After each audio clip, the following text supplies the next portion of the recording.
드디어 미국이 판을 싹 엎어버렸습니다. 한 나라의 현직 대통령 마두로를 체포해 압송했다? 이건 단순한 체포가 아니었습니다. 미국이 저 어원 세계를 향해 이제부터 내 말이 곧 법이다라고 선언한 것이나 다름없는 사건입니다. 그런데 유독 중국 베이징에서 반응이 즉각 터져버렸습니다. 이건 명백한 내정 간섭이다.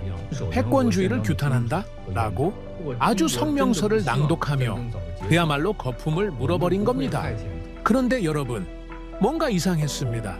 미국은 그 어떤 반박도 하지 않았기 때문이었죠. 대신 중국이 가장 아파할 곳, 바로 시장에 손을 대기 시작했습니다. 보험과 금융 쪽도 있었지만 가장 충격적인 건 항만 심사였습니다. 중국 조선소의 숨통을 조용히 그러나 확실하게 조이기 시작한 겁니다. 그렇게 베이징이 비명을 지르고 있는 이 순간 한국에 이상한 일이 벌어집니다. 한국 LNG선 115척 발주 폭증. 한국 제발 저희 좀 도와주십시오. 그리고 다른 한쪽에선 미국이 만든 이 거대한 판에서 한국은 운 좋게 최대 수혜자가 돼버렸다. 뭐요? 운 좋게요? 하하하하, 그건 한국과 어울리지 않는 말입니다. 저원 세계를 장악한 우리 자랑스런 한국, 조선업. 대체 무슨 일이 벌어진 걸까요? 그 전에 잠깐 1초 만에 누를 수 있는 좋아요 버튼을 꾹 눌러주시면 영상 제작에 아주 큰 힘이 됩니다. 그럼 바로 시작하겠습니다. 전화벨이 울렸습니다. 새벽 3시 47분, 런던 사무실에 홀로 앉아있던 저는 화면에 뜬 발신지를 보고 숨을 멈췄습니다. 카타르였죠. 저는 수화기를 들기 전에 이미 알고 있었습니다. 좋은 소식은 새벽에 오지 않는다는 것을요. 찰스, 지금 뉴스 봤습니까? 카타르 에너지공사의 라시드 부사장이었습니다. 평소 그의 목소리는 사막처럼 건조하고 침착했죠. 중동의 뜨거운 태양 아래서 수십 년간 에너지 사업을 해온 사람답게 웬만한 일에는 눈 하나 깜짝하지 않는 인물이었습니다. 하지만 그날 밤은 달랐습니다. 목소리가 떨리고 있었습니다. 마두로 건 말씀이시죠? 방금 속보로 봤습니다. 그게 다가 아닙니다. 중국 쪽이 흔들리고 있어요. 우리 프로젝트에 들어가는 선박 일정이 전부 재검토 대상에 올랐습니다. 저는 27년 동안 이 업계에서 일해왔습니다. 수백 건의 계약을 검토하고 수십억 달러가 오가는 현장을 지켜봤죠. 조선소가 파산하는 것도 봤고 한 통의 전화로 수조 원짜리 계약이 날아가는 것도 봤습니다. 하지만 라시드의 목소리가 이렇게 흔들리는 건 처음이었습니다. 그는 카타르 액화 천연가스 프로젝트의 핵심 인물이고 웬만한 위기에는 표정조차 바꾸지 않는 사람이거든요. 재검토라면 어느 정도 수준입니까? 최악의 경우 계약 해지까지 갈 수 있습니다. 보험사들이 벌써 움직이기 시작했어요. 찰스, 이건 심상치 않습니다. 심장이 멈추는 것 같았습니다. 저는 그 순간 마두로 체포가 단순한 난민 뉴스가 아니라는 걸 확실히 깨달았죠. 이건 바다의 문제였습니다. 수십조 원이 움직이는 그 바다요. 제 이름은 찰스 호선입니다. 저는 배를 만드는 사람이 아닙니다. 배가 제때 나올 수 있는지를 계산하는 사람이죠. 조선소의 기술력을 평가하고 납기 리스크를 분석하며 보험료와 위약금까지 산정합니다. 쉽게 말하면 조선소가 약속을 지킬 수 있는지 판단하고 그 판단에 서명을 하는 사람입니다. 제 서명 하나로 수십조 원짜리 계약이 성사되기도 하고 한 나라의 조선소가 멈추기도 하죠. 그래서 카타르, 노르웨이, 호주의 대형 에너지 기업들이 저를 찾는 겁니다. 저는 감정이 아니라 숫자를 믿는 사람이니까요. 라시드, 솔직하게 말해 주십시오. 지금 가장 걱정되는 게 뭡니까? 중국 쪽에서 건조 중인 액화 천연가스 운반선이 3척 있습니다. 내년 인도 예정이었는데 이 상황에서 일정대로 나올 수 있을지 확신이 없어요. 납기가 밀리면 우리 프로젝트 전체가 흔들립니다. 카타르가 전 세계에 약속한 가스 공급 일정이 틀어지는 겁니다. 납기, 이 업계에서 가장 무서운 단어입니다. 배 한 척이 늦어지면 그건 단순히 선박 하나의 문제가 아니거든요.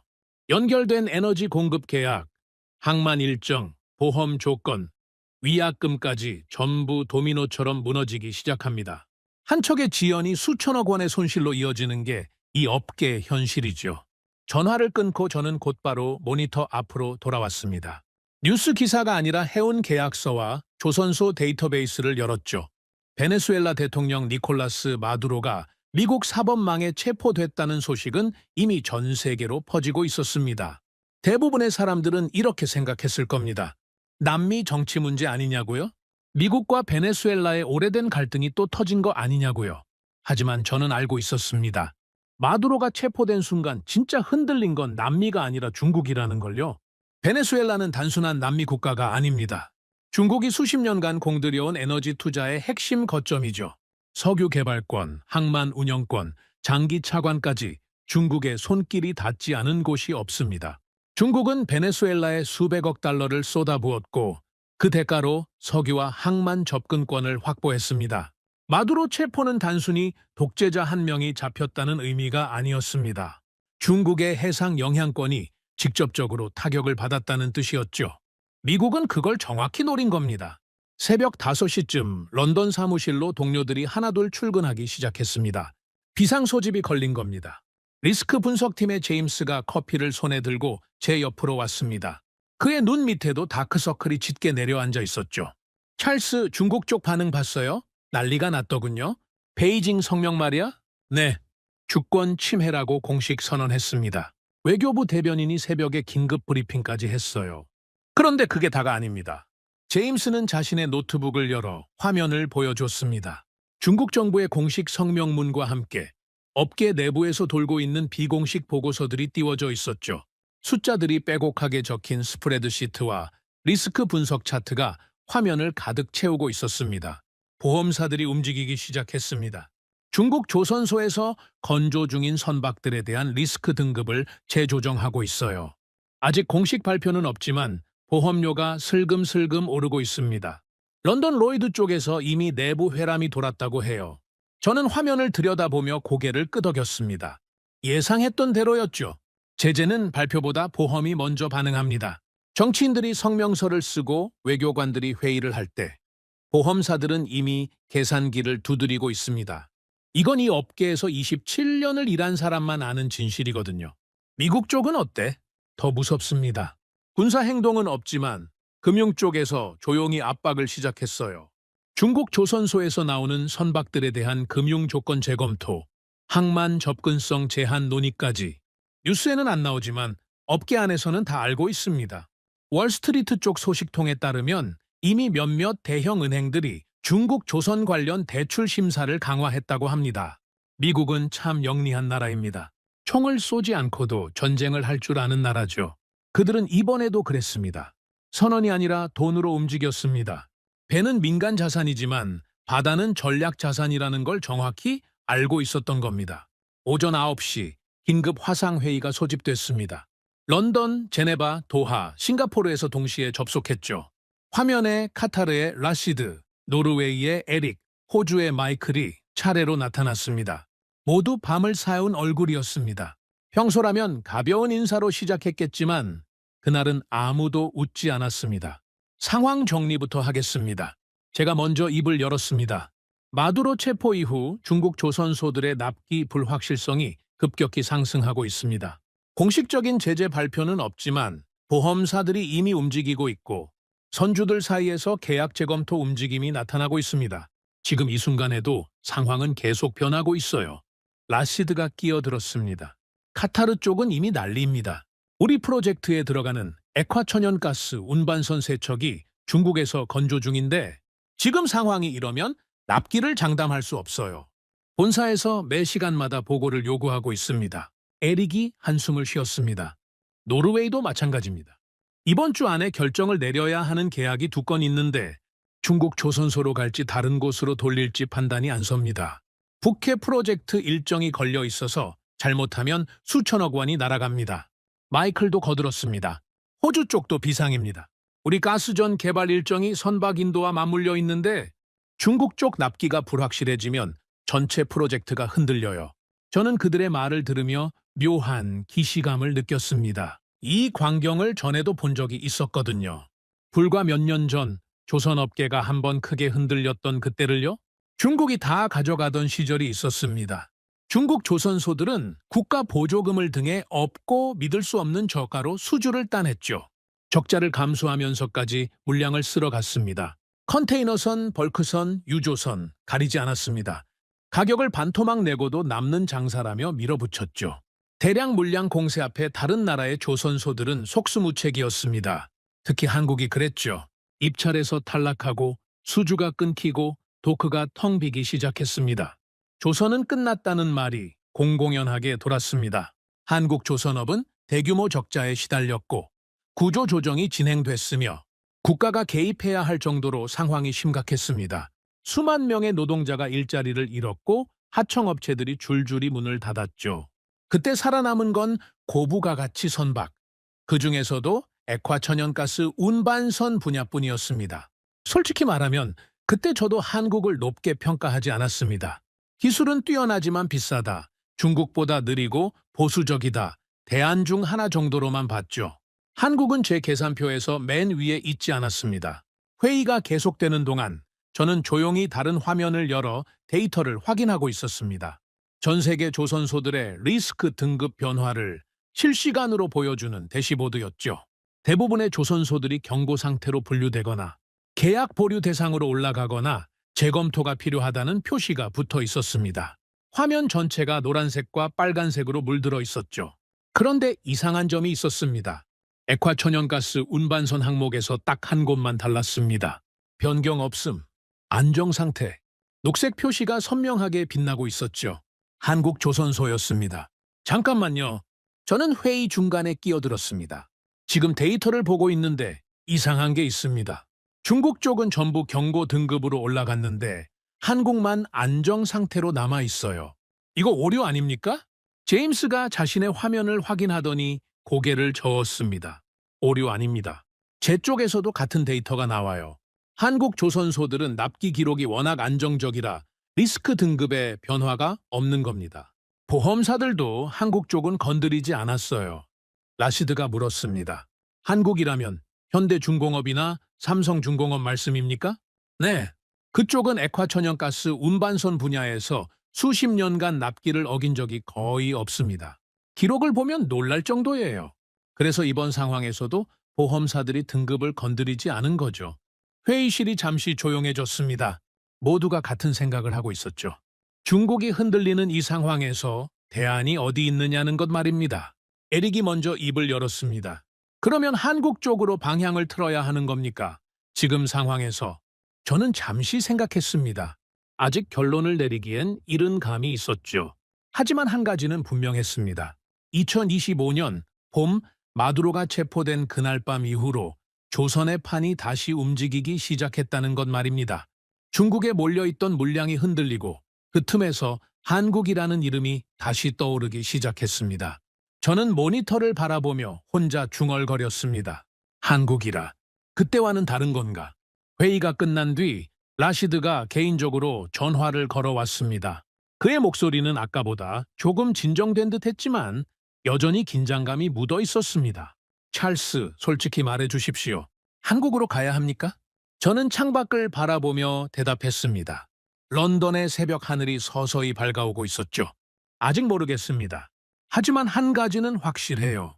이번엔 그때와 다를 수도 있습니다. 중국이 밀어붙이던 시절과는 상황이 완전히 달라졌어요. 왜 그렇게 생각하십니까?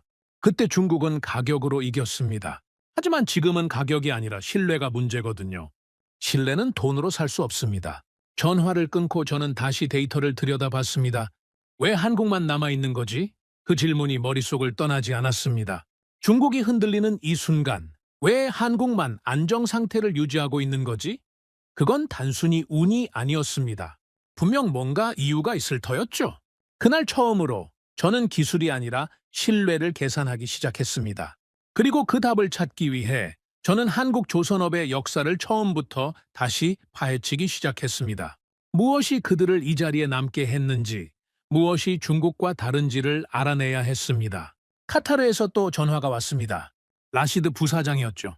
하지만 이번에는 새벽이 아니라 한낮이었고 그의 목소리는 지난번보다 훨씬 더 무거웠습니다. 찰스, 중국 쪽에서 공식 통보가 왔습니다. 어떤 내용입니까? 일정 조정이 불가피하다고 합니다. 정확한 인도 날짜를 확정할 수 없다는 거예요. 사실상 납기를 장담할 수 없다는 통보죠. 저는 잠시 말을 잃었습니다. 예상은 했지만 이렇게 빨리 공식화될 줄은 몰랐거든요. 납기를 장담할 수 없다는 건 이 업계에서 사형 선고나 다름없습니다. 특히 액화천연가스, 운반선처럼 수조 원이 오가는 거대한 프로젝트에서는 더욱 그렇죠.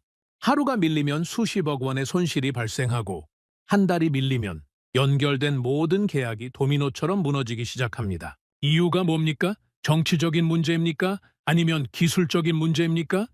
라시드가 한숨을 쉬었습니다. 수화기 너머로 그의 지친 숨소리가 선명하게 들려왔죠. 둘 다입니다. 하지만 더 심각한 건 기술 쪽이에요.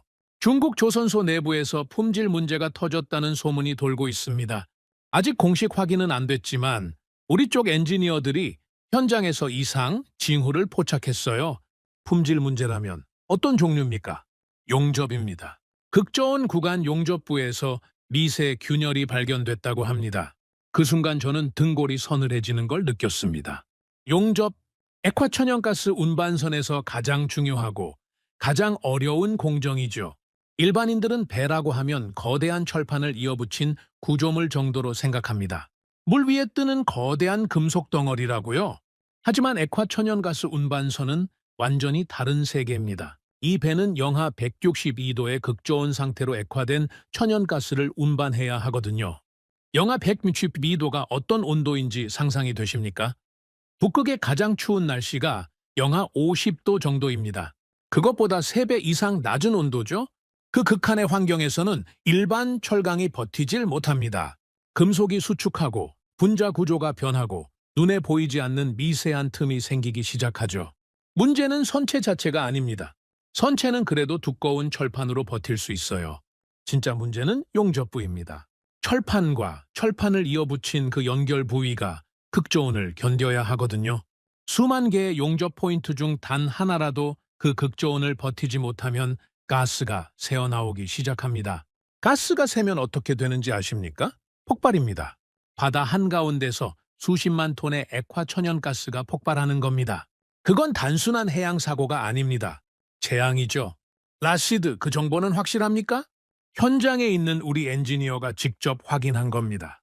아직 공식 보고서는 안 나왔지만 조만간 터질 겁니다. 찰스, 이건 심각한 문제예요. 우리 프로젝트만의 문제가 아닙니다. 전화를 끊고 저는 곧바로 기술팀에 연락했습니다.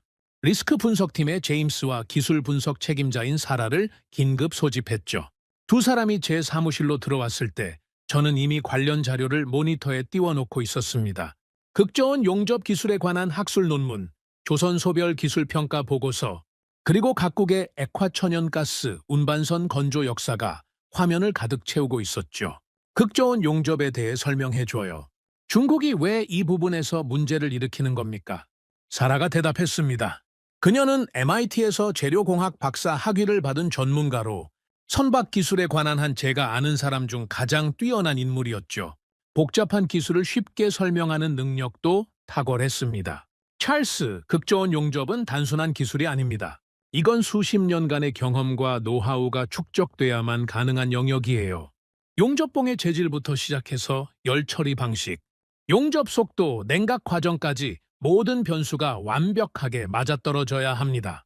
한 가지라도 어긋나면 미세 균열이 생기죠. 구체적으로 어떤 기술입니까? 사라가 모니터를 가리키며 설명을 이어갔습니다.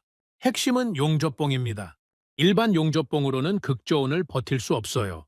특수 합금으로 만든 용접봉이 필요한데 이 용접봉을 만드는 기술 자체가 극도로 어렵습니다. 금속의 분자 구조를 조절해서 영하 162도에서도 수축하지 않고 균열이 생기지 않도록 해야 하거든요. 이건 재료공학의 정점에 있는 기술이에요.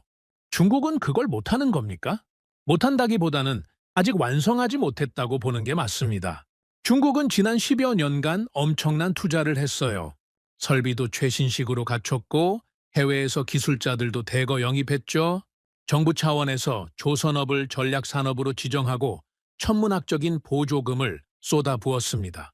하지만 극저온 용접만큼은 쉽게 따라잡지 못하고 있어요. 이건 설비나 인력의 문제가 아니거든요.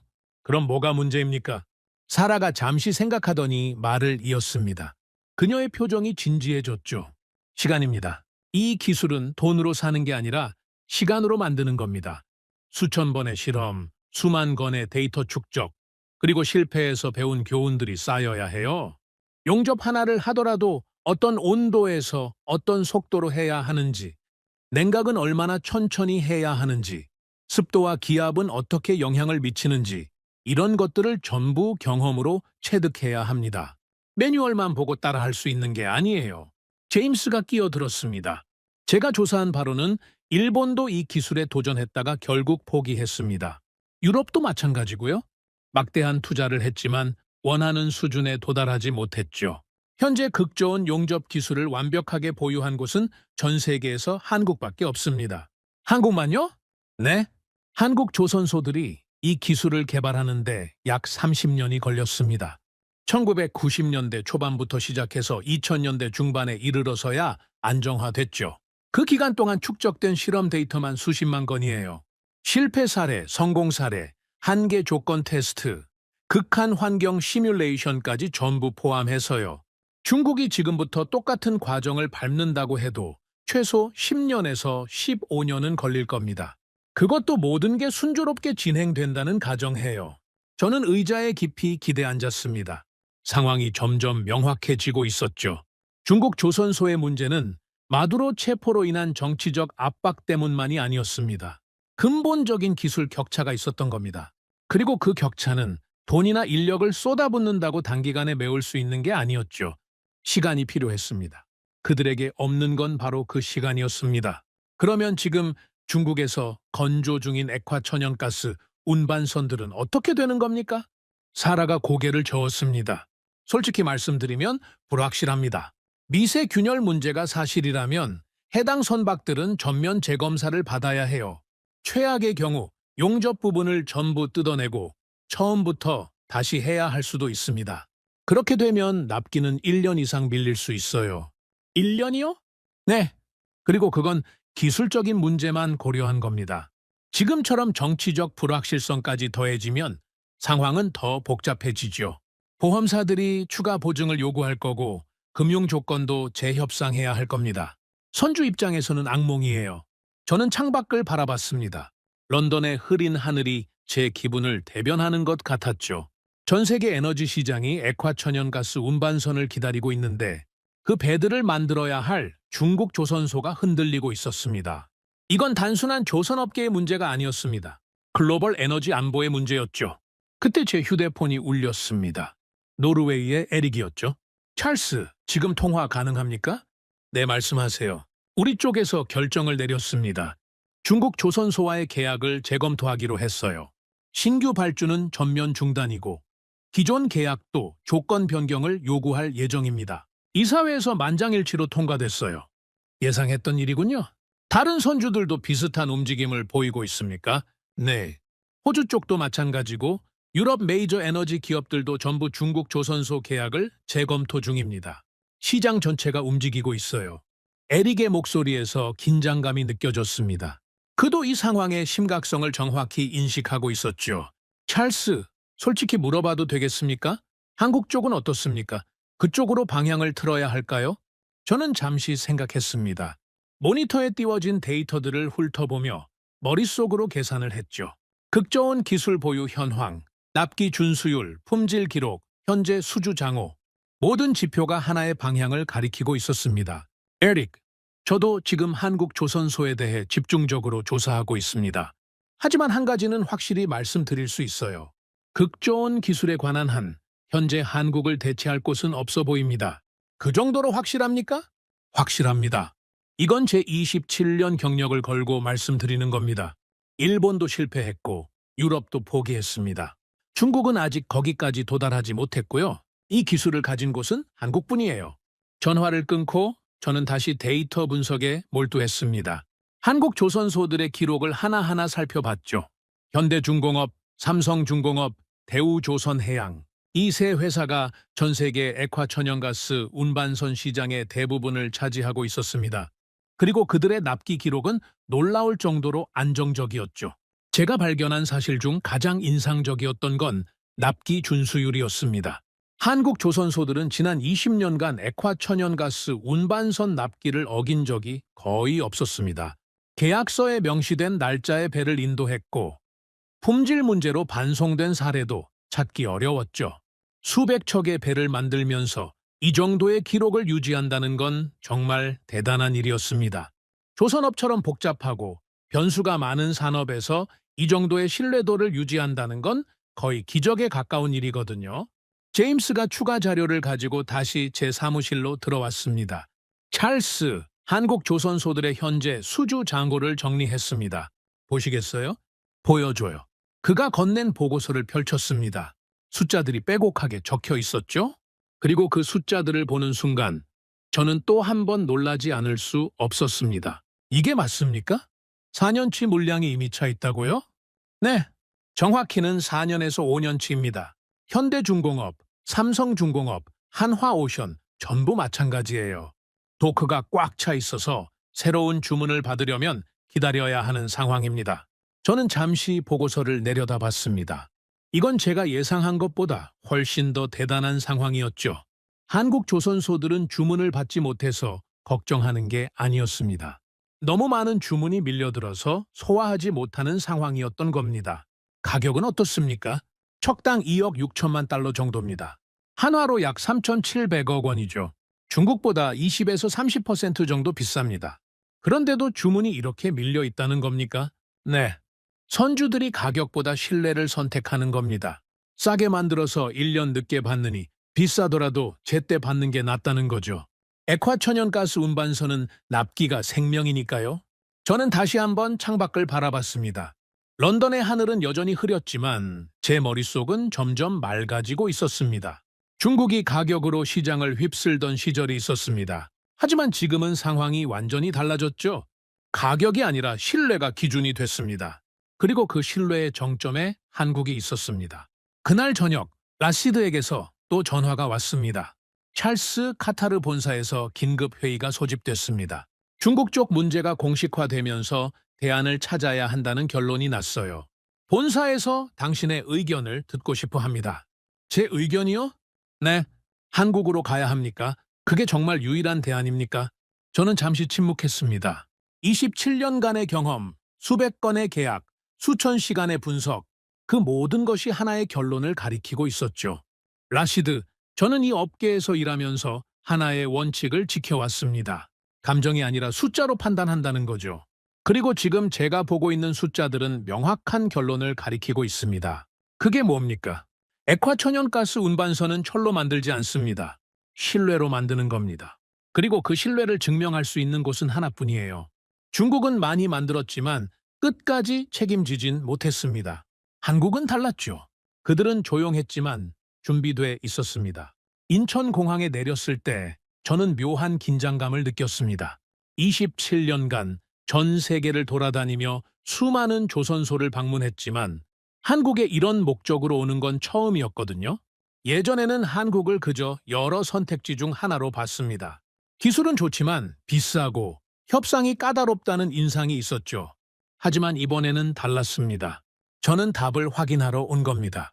공항에서 저를 마중 나온 사람은 한국 대형 조선사의 김상무였습니다. 50대 초반으로 보이는 그는 단정한 정장 차림에 차분한 인상을 가진 사람이었죠. 악수를 나누는 순간 저는 그의 손에서 굳은 살을 느꼈습니다. 책상에만 앉아있는 사람의 손이 아니었습니다.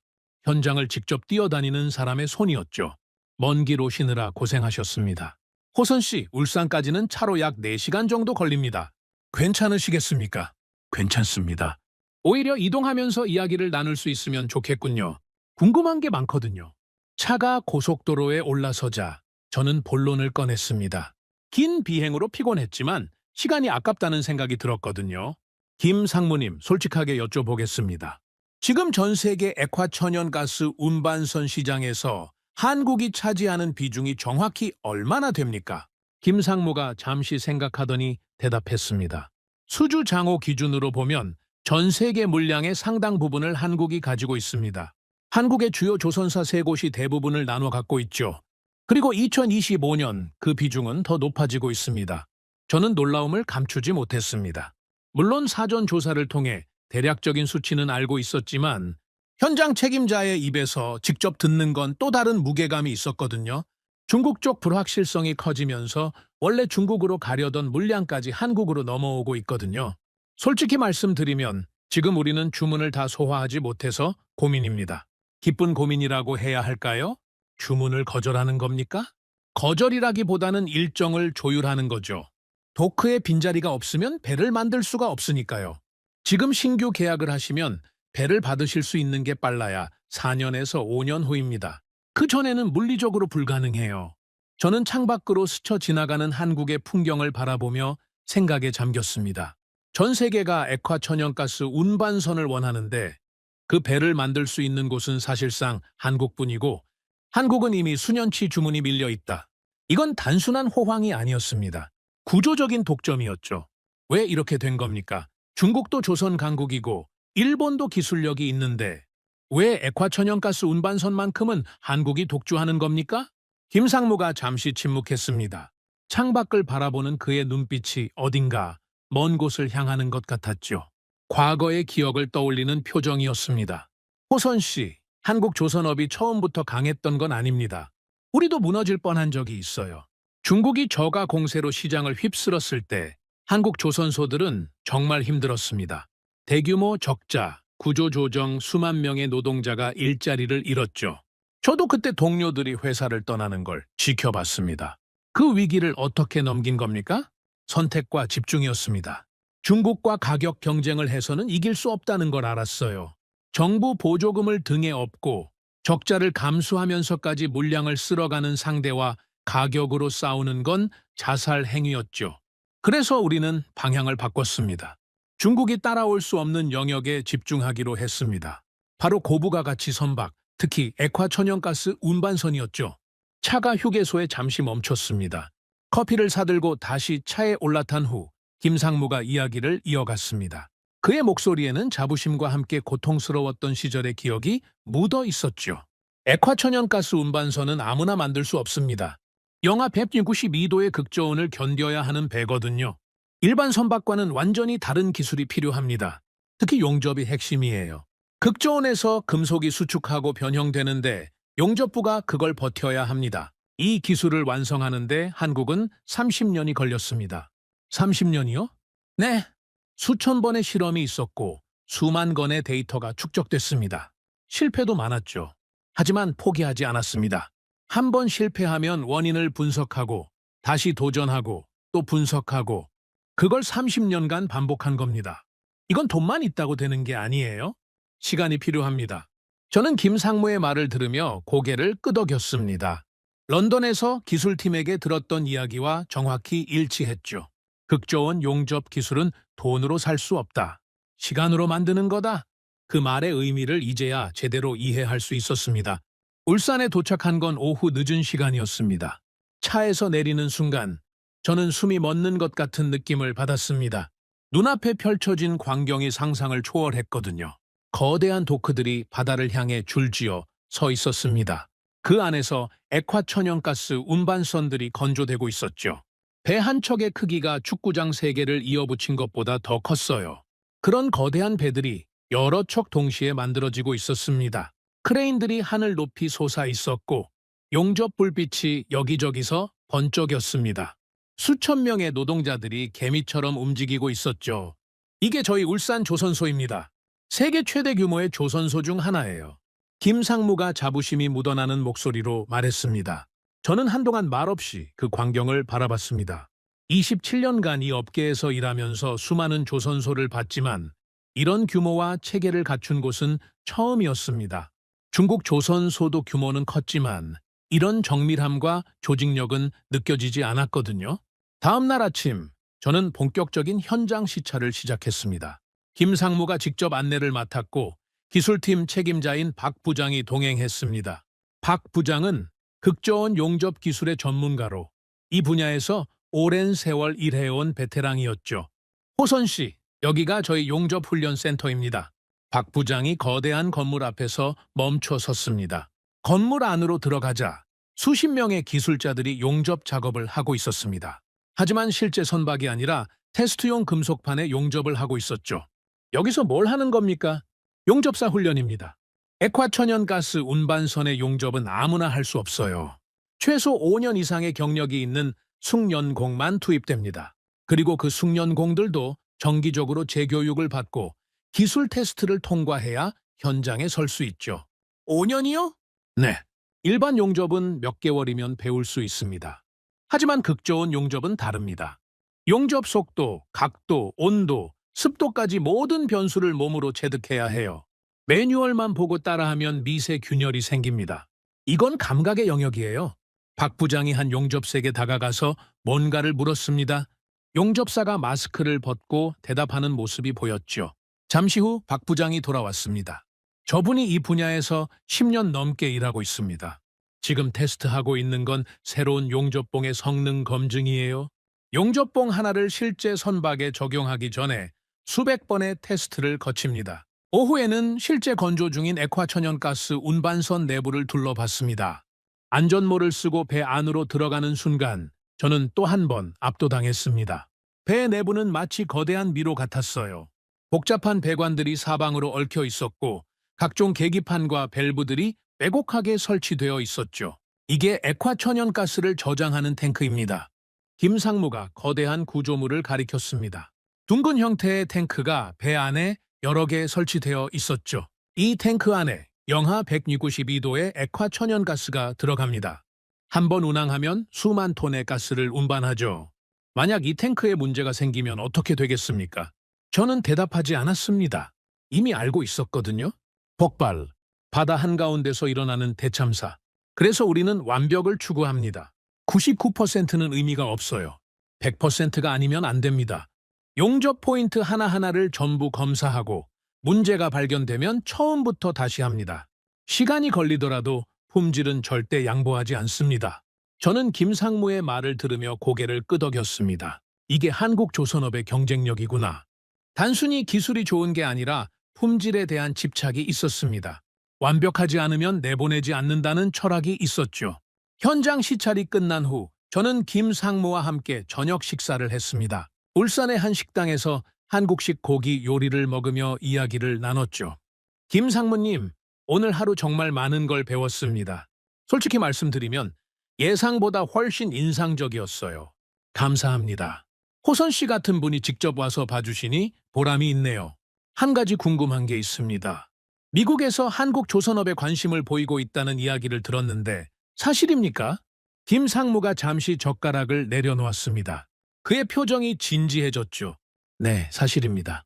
미국은 자국 조선 역량이 많이 약해졌어요. 특히 상선 분야는 거의 포기한 수준이죠. 그래서 동맹국의 조선 역량을 활용하려는 움직임이 있습니다. 한국이 그 첫 번째 후보예요. 구체적으로 어떤 협력을 논의하고 있습니까? 여러 가지가 있지만 가장 주목받는 건 미 해군 함정 정비 사업입니다. 미국은 태평양에 배치된 군함들을 정비할 시설이 부족해요. 본토까지 끌고 가려면 시간과 비용이 너무 많이 들죠. 그래서 한국에서 정비하는 방안을 검토 중입니다.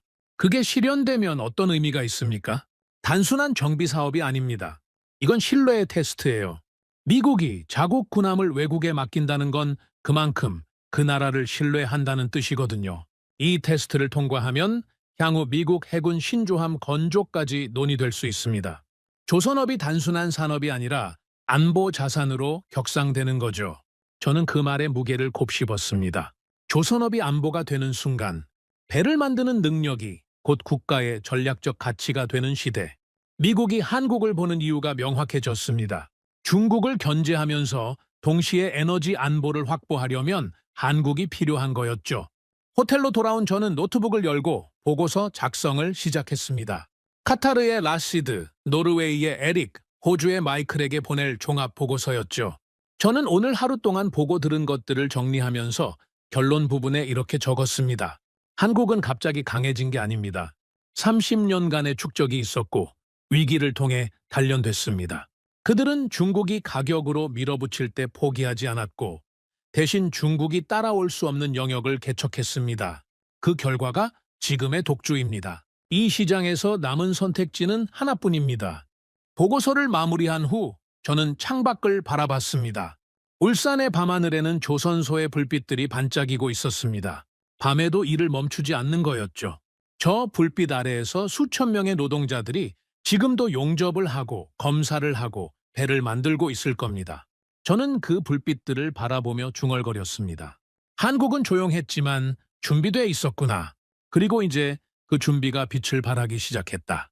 한국에서 돌아온 직후 저는 런던 사무실에서 긴급 보고서를 정리하고 있었습니다.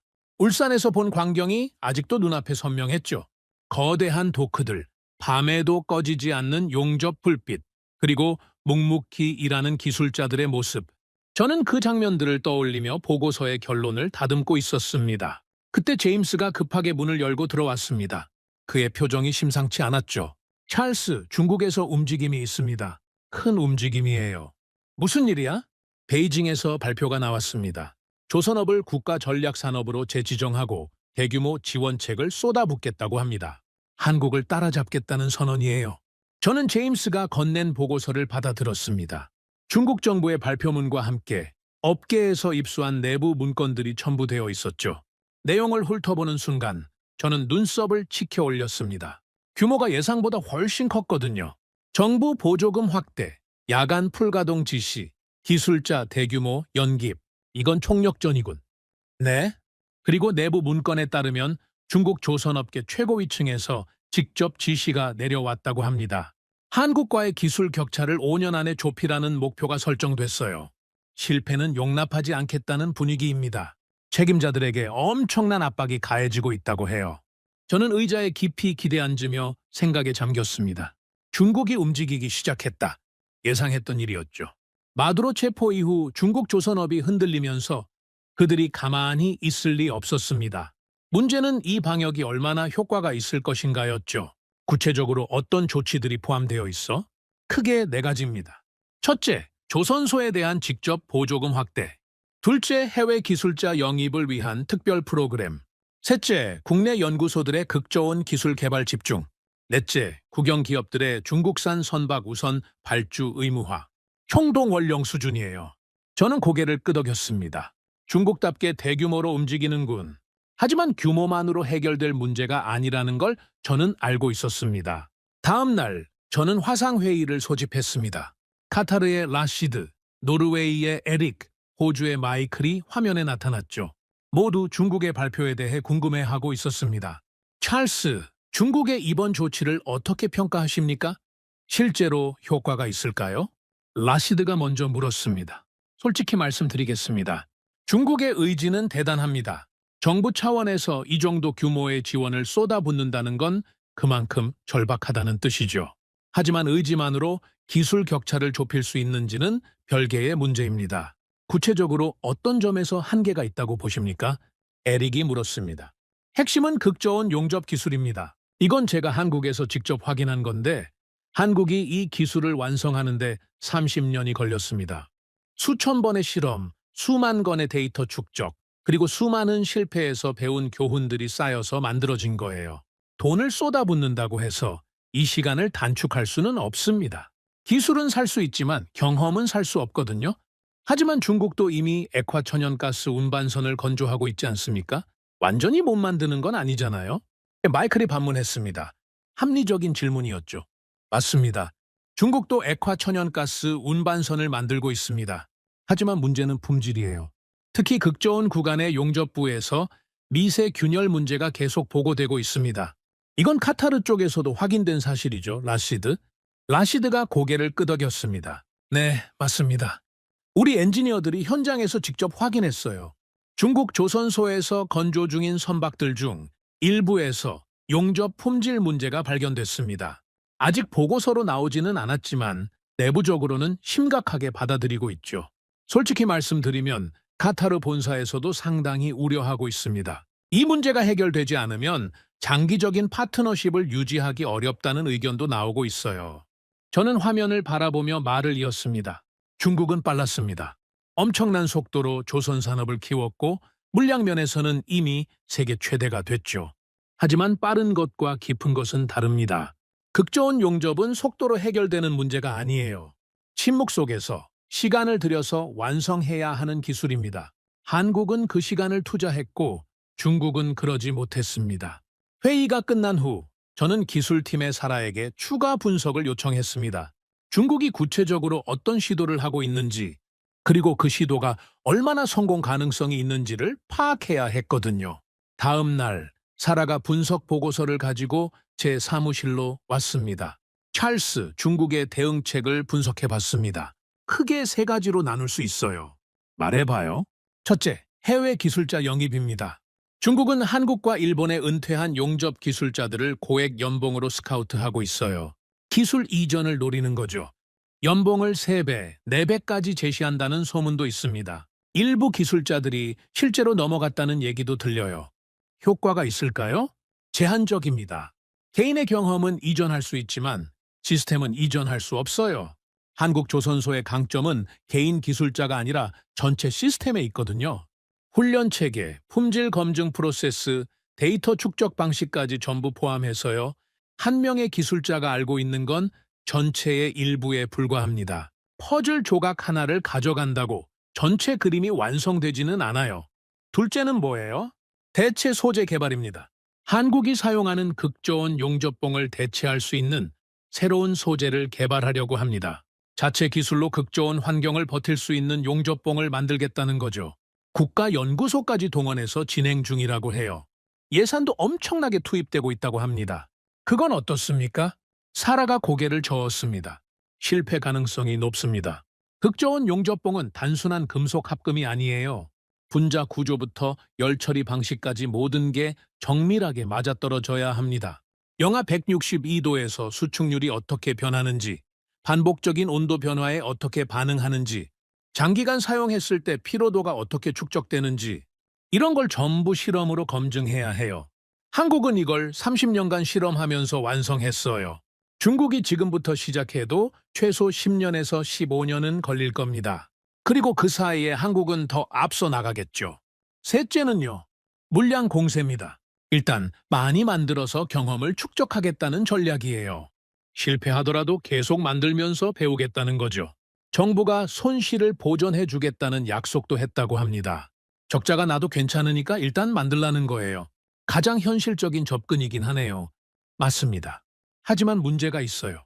액화천연가스 운반선은 실패 비용이 너무 큽니다. 한 척에 수천억 원이 들어가는데 품질 문제가 생기면 전부 다시 해야 해요. 용접부를 뜯어내고 처음부터 다시 작업하는 거죠. 그리고 더 큰 문제는 선주들의 신뢰입니다. 한번 품질 문제가 알려지면 다음 계약을 따내기가 훨씬 어려워지거든요. 선주들이 그 리스크를 감수하려 하지 않습니다. 결국 중국 조선소에 발주하는 물량이 줄어들고 경험을 축적할 기회도 줄어드는 악순환이 생기는 거죠. 저는 사라의 분석을 들으며 고개를 끄덕였습니다. 중국의 딜레마가 명확해졌죠. 기술을 발전시키려면 경험이 필요한데 경험을 쌓으려면 주문이 필요하고 주문을 받으려면 신뢰가 필요한데 신뢰를 얻으려면 기술이 필요하다. 완벽한 악순환이었습니다. 사라, 한 가지 더 물어볼게. 중국이 이 악순환을 깰 수 있는 방법이 있을까? 사라가 잠시 생각하더니 대답했습니다. 이론적으로는 있어요. 시간을 두고 꾸준히 투자하면서 내수 시장에서 경험을 쌓는 거죠. 중국 국영 기업들이 중국산 선박을 발주하게 하고 거기서 기술을 발전시키는 겁니다. 하지만 문제는 시간이에요. 그 방법으로 한국 수준에 도달하려면 최소 10년에서 15년이 걸립니다. 그리고 그 시간 동안 국제시장에서는 계속 밀릴 수밖에 없어요. 며칠 후 노르웨이의 에릭에게서 전화가 왔습니다. 찰스, 우리 쪽에서 결정을 내렸습니다. 어떤 결정입니까? 중국 조선소와의 신규 계약을 전면 중단합니다. 기존 계약도 조건 변경을 요구할 예정이에요. 이사회에서 만장일치로 통과됐습니다. 반대 의견이 단 하나도 없었어요. 예상했던 일이군요. 다른 선주들도 비슷한 움직임을 보이고 있습니까? 네, 유럽 메이저 에너지 기업들 대부분이 같은 방향으로 가고 있습니다. 호주 쪽도 마찬가지고요. 보험사들이 중국 조선소 리스크 등급을 상향 조정하면서 금융 조건이 나빠졌거든요. 경제적으로도 중국 쪽이 더 이상 매력적이지 않습니다. 싸게 만들어서 1년 늦게 받느니 비싸더라도 제때 받는 게 훨씬 낫다는 결론이 났어요. 지연 비용, 보험료 인상, 리스크 프리미엄까지 다 계산해보면 중국이 싸지 않아요. 보험사들의 움직임이 결정적이었군요. 맞습니다. 보험사들이 먼저 움직였어요. 그들의 계산은 정확하거든요. 리스크가 높으면 보험료가 오르고 보험료가 오르면 선주들은 떠납니다. 정치가 개입할 수 없는 영역이에요. 숫자가 모든 걸 말해주는 거죠. 저는 전화를 끊고 창밖을 바라봤습니다. 시장이 움직이고 있었습니다. 중국이 아무리 발버둥 쳐도 신뢰는 하루아침에 회복되지 않습니다. 보험사는 거짓말을 하지 않아요. 그들의 계산은 냉혹하고 정확하죠. 그 무렵 중국 내부에서 흥미로운 소식이 들려왔습니다. 제임스가 입수한 정보였죠. 찰스 중국 조선업계 내부에서 갈등이 생기고 있다고 합니다. 어떤 갈등이야? 정부는 액화 천연가스 운반선 물량을 늘리라고 압박하는데 현장에서는 기술적으로 준비가 안 됐다라고 반발하고 있어요. 무리하게 밀어붙이다가 대형 사고가 나면 어떻게 하느냐는 거죠. 현장 기술자들이 상당히 불안해하고 있다고 합니다. 현장 기술자들의 반발이군. 네. 그리고 실제로 일부 도크에서는 작업이 중단됐다는 소문도 있습니다. 품질 검사에서 문제가 발견돼서 전면 재작업에 들어갔다고 해요. 용접부를 전부 뜯어내고 처음부터 다시 하고 있다는 겁니다. 일정이 몇 달씩 밀리고 있다고 해요. 선주들은 어떻게 반응하고 있어? 당연히 화가 났죠. 납기 지연에 대한 보상을 요구하는 경우도 있고 아예 계약을 취소하려는 움직임도 있습니다. 중국 측에서 위약금 면제를 제안하면서 달래고 있다고 하는데 쉽지 않은 것 같아요. 저는 그 소식을 들으며 씁쓸한 기분이 들었습니다. 기술자들은 알고 있는 거죠. 자신들이 아직 준비가 안 됐다는 걸. 하지만 정치적 압박 앞에서 그들의 목소리는 묻히고 있었습니다. 중국은 빨리 가려고 했지만 결국 더 늦어지고 있었습니다. 속도에 대한 집착이 오히려 발목을 잡고 있는 거였죠. 다음 주 저는 종합 분석 보고서를 완성해서 모든 관계자들에게 발송했습니다. 보고서의 결론 부분에는 이렇게 적었습니다. 중국의 방역은 인상적이지만 근본적인 한계가 있다. 극좋은 용접 기술은 시간과 경험의 축적으로만 완성될 수 있으며 이는 정부 지원이나 물량 공세로 단축할 수 없다. 현재 중국 조선소의 품질 문제는 구조적인 것이며 단기간에 해결될 가능성은 낮다. 보험사들의 리스크 재평가와 선주들의 이탈이 가속화되면서 중국과 한국 사이의 격차는 오히려 더 벌어질 것으로 예상된다. 보고서를 발송한 후 라시드에게서 전화가 왔습니다. 찰스, 보고서 잘 받았습니다. 본사에서도 같은 결론을 내렸어요. 어떤 결론입니까? 한국으로 가야 합니다. 더 이상 미룰 이유가 없어요. 중국 쪽 계약은 정리하고 새로운 물량은 전부 한국 조선소로 돌릴 겁니다. 이번 주 안에 발표할 예정입니다. 현명한 결정입니다. 찰스, 당신 덕분입니다. 직접 한국에 가서 확인해 주셔서 확신을 가질 수 있었어요. 데이터만으로는 결정하기 어려웠을 겁니다. 현장을 본 사람의 말이 무게가 다르거든요. 전화를 끊고 저는 잠시 생각에 잠겼습니다. 시장의 판이 바뀌고 있었습니다. 중국이 가격으로 휩쓸던 시대가 끝나고 신뢰와 기술이 기준이 되는 새로운 시대가 열리고 있었죠. 그리고 그 중심에 한국이 있었습니다.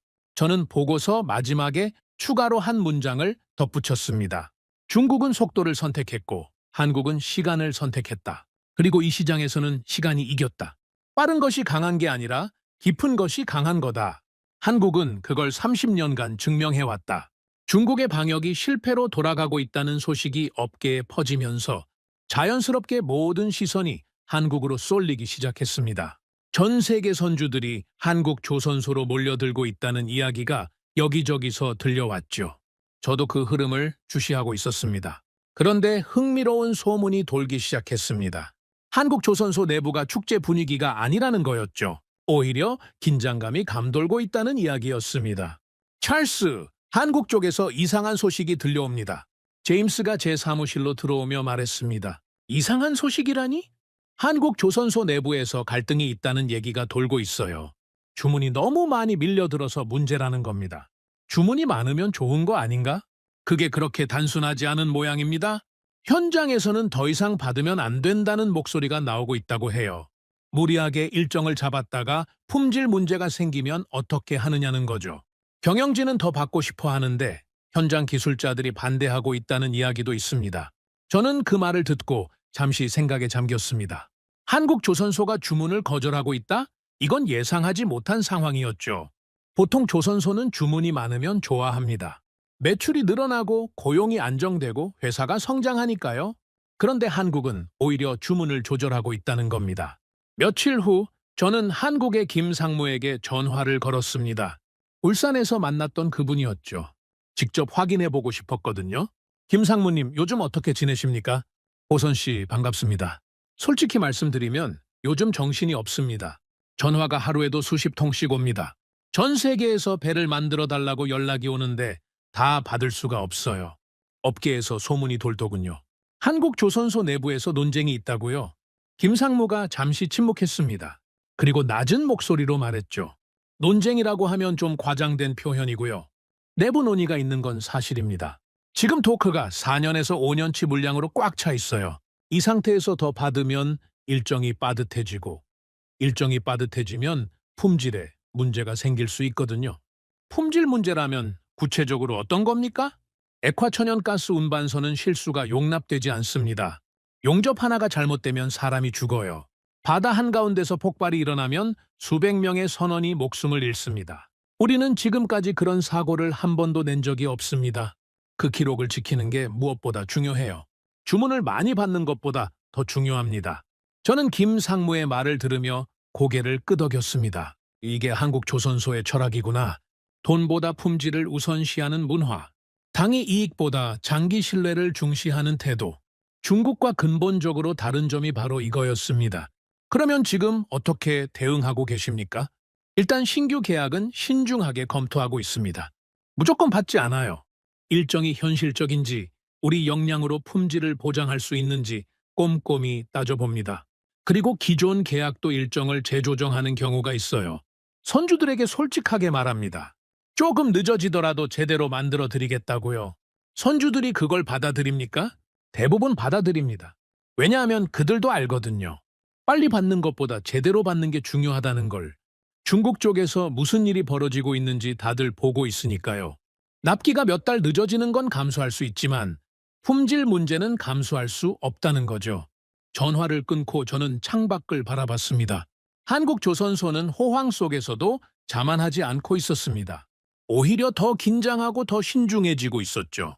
이게 그들이 30년간 신뢰를 쌓아온 비결이구나. 며칠 후 업계에서 또 다른 소식이 흘러나왔습니다. 한국 조선소에서 새로운 용접봉 테스트가 진행되고 있다는 이야기였죠. 찰스, 한국 쪽에서 기술 업그레이드를 준비하고 있다는 소문이 있습니다. 사라가 보고했습니다. 기술 업그레이드라니? 극저온 용접봉의 성능을 더 개선하려는 것 같아요. 현재 기술로도 충분히 세계 최고인데 거기서 멈추지 않고 더 발전시키려는 거죠. 내부적으로 대규모 테스트가 진행 중이라고 합니다. 연구개발팀이 밤낮으로 실험을 돌리고 있다는 얘기도 들었어요. 이미 최고인데 왜 더 개선하는 거야? 경쟁자들이 따라오지 못하게 격차를 더 벌리려는 거겠죠.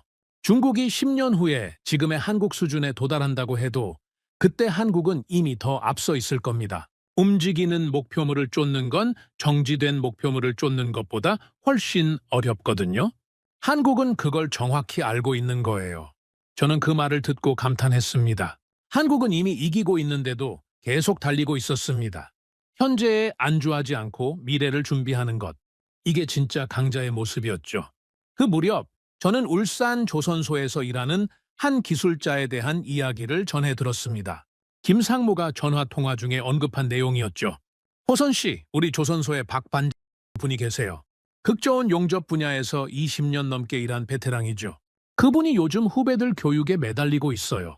교육이요? 네. 자기가 알고 있는 기술을 전부 전수하겠다고 합니다. 은퇴하기 전에 다음 세대를 키워놓아야 한다면서요. 매일 저녁 퇴근 후에 젊은 기술자들을 모아서 강의를 한다고 해요. 자기 시간을 쪼개서요? 월급을 더 받는 것도 아닌데 그냥 사명감으로 하는 겁니다. 대단하시네요. 그런 분들이 많아요. 한국 조선소의 진짜 경쟁력은 설비나 기술 자체가 아닙니다. 그걸 전수하고 발전시키는 사람들이에요. 선배가 후배를 가르치고 후배가 또 그 아래를 가르치는 문화가 있습니다. 그 문화가 있는 한 우리는 계속 앞서 나갈 수 있습니다. 저는 그 이야기를 들으며 깊은 인상을 받았습니다. 개인의 노하우가 조직의 자산으로 축적되는 시스템, 선배가 후배를 가르치고 후배가 다시 그 다음 세대를 가르치는 순환. 이건 돈으로 살 수 없는 거였습니다. 수십 년간 쌓아온 문화였죠. 며칠 후 라시드에게서 전화가 왔습니다. 찰스, 한국 쪽과 계약 협상을 시작했습니다. 그런데 예상과 다른 점이 있어요. 어떤 점이요? 한국조선소가 우리에게 먼저 조건을 제시했습니다. 일정의 여유를 달라고 하더군요. 조금 늦어지더라도 품질을 보장하겠다고요. 그리고 만약 우리가 급하게 재촉하면 계약을 거절하겠다고 했습니다. 계약을 거절하겠다고요? 네? 처음에는 좀 당황했어요. 보통 조선소가 선주에게 그런 말을 하지 않거든요. 을의 입장에서 갑에게 조건을 다는 경우는 거의 없죠. 하지만 생각해보니까 이해가 됐습니다. 그들은 자기 원칙을 지키는 거예요. 품질을 희생하면서까지 계약을 따내지 않겠다는 거죠. 어떻게 하셨습니까? 받아들였습니다. 오히려 신뢰가 더 생겼어요. 우리에게 좋은 소리만 하는 조선소보다 솔직하게 한계를 말하는 조선소가 더 믿음직스럽거든요. 그들이 할 수 있다고 말하면 진짜 할 수 있는 거라는 확신이 들었습니다.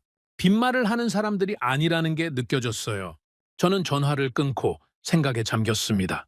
한국조선소는 계약을 따내기 위해 굽신거리지 않았습니다. 오히려 자기 기준을 선주에게 제시했죠. 그리고 선주들은 그걸 받아들이고 있었습니다. 신뢰의 힘이었습니다. 30년간 쌓아온 신뢰가 만들어낸 협상력이었죠. 그 무렵 업계에서 또 다른 이야기가 흘러나왔습니다. 한국조선소의 품질 검사 과정에 대한 내용이었죠. 찰스, 한국조선소의 품질 검사가 얼마나 엄격한지 아세요? 제임스가 물었습니다. 어느 정도인데? 용접 포인트 하나하나를 전부 검사한다고 합니다. 액화천연가스 운반선 한 척의 용접 포인트가 수만 개예요. 그걸 전부 엑스레이로 찍고 초음파로 검사하고 육안으로 확인합니다. 3번의 검사를 통과해야 다음 공정으로 넘어갈 수 있어요. 문제가 발견되면 해당 부분을 뜯어내고 처음부터 다시 해요. 아무리 시간이 걸려도 그 과정을 생략하지 않습니다. 그러면 시간이 엄청나게 걸리겠네. 네. 그래서 일정이 빠듯한 거예요. 하지만 그들은 그 과정을 절대 생략하지 않습니다. 한번 출고된 배에서 문제가 생기면 그건 회사의 신뢰가 무너지는 거니까요. 30년간 쌓아온 명성이 한 번의 실수로 무너질 수 있다는 걸 그들은 너무 잘 알고 있어요. 중국은 어떻게 하는데? 샘플 검사를 한다고 합니다. 전수검사가 아니라 일부만 뽑아서 검사하는 거죠. 시간과 비용을 줄이기 위해서요? 10개 중에 하나를 뽑아서 그게 괜찮으면 나머지 9개도 괜찮다고 가정하는 방식이에요. 통계적으로는 합리적인 방법이지만 그 방식으로는 모든 문제를 잡아낼 수 없어요. 그래서 미세 균열 같은 문제가 나중에 터지는 거죠. 저는 고개를 끄덕였습니다. 품질에 대한 철학의 차이. 한국은 완벽을 추구했고 중국은 효율을 추구했습니다. 단기적으로는 효율이 이길 수 있지만 장기적으로는 완벽이 이기는 법이죠. 그리고 액화천연가스 운반선 시장은 장기적인 신뢰가 모든 것을 결정하는 시장이었습니다. 다음 주 저는 업계 동향을 종합한 보고서를 작성했습니다.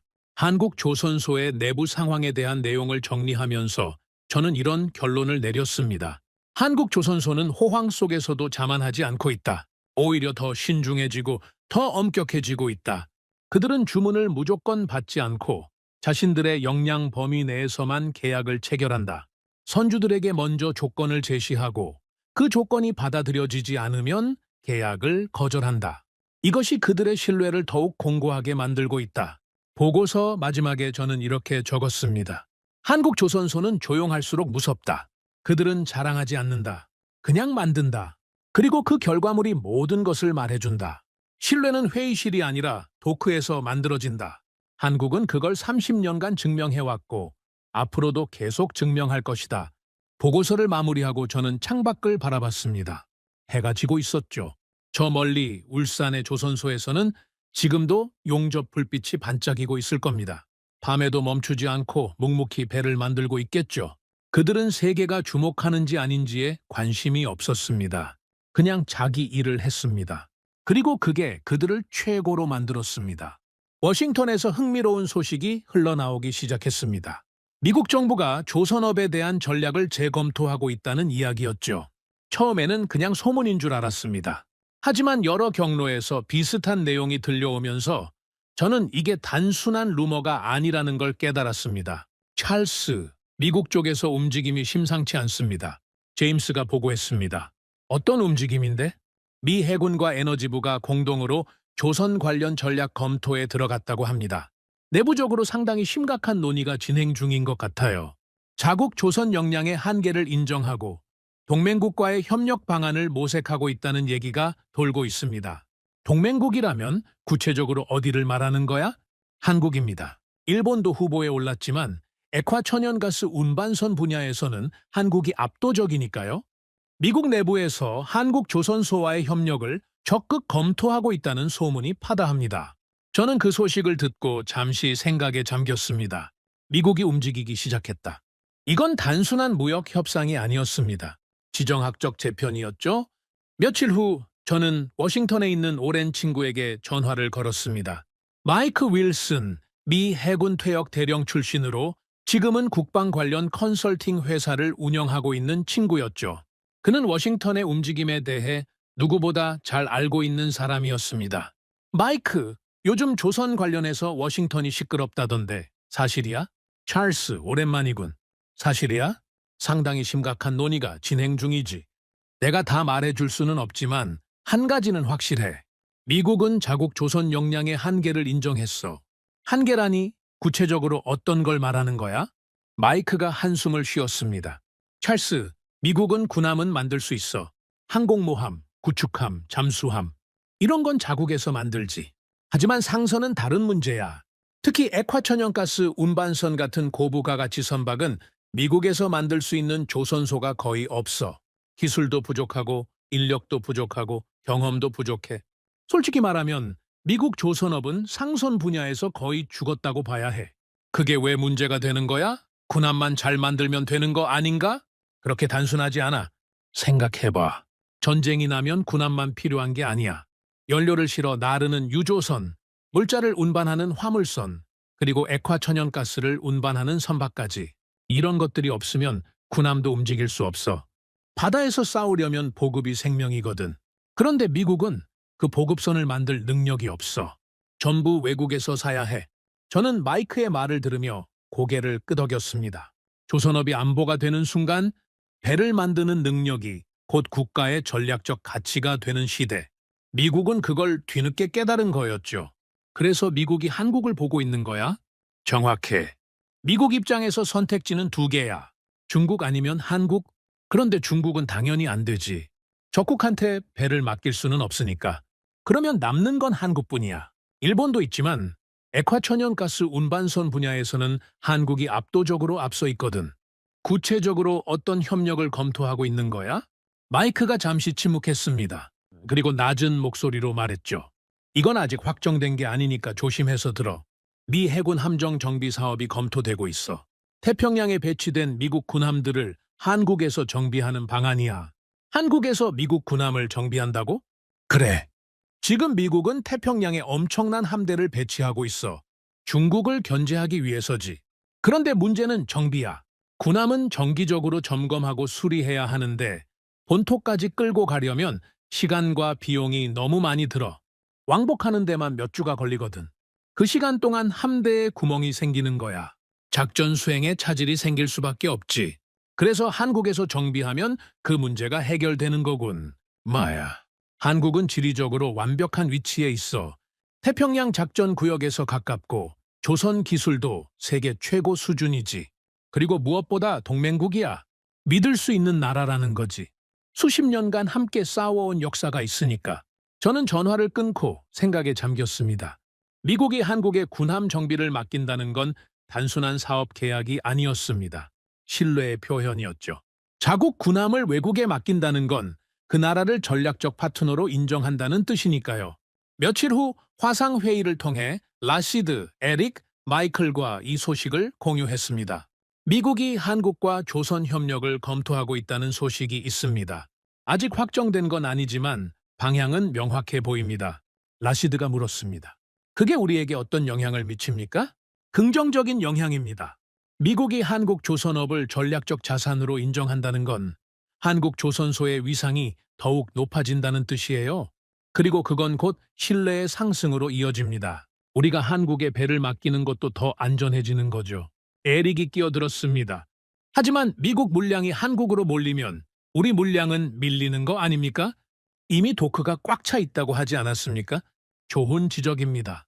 단기적으로는 그런 우려가 있어요. 하지만 장기적으로 보면 다릅니다. 미국과의 협력이 본격화되면 한국 조선업 전체가 더 성장하게 됩니다. 투자가 늘어나고 인력이 확충되고 도크도 확장될 가능성이 높아요. 전체 파이가 커지는 거죠. 마이클이 물었습니다. 미국이 왜 지금 이런 움직임을 보이는 겁니까?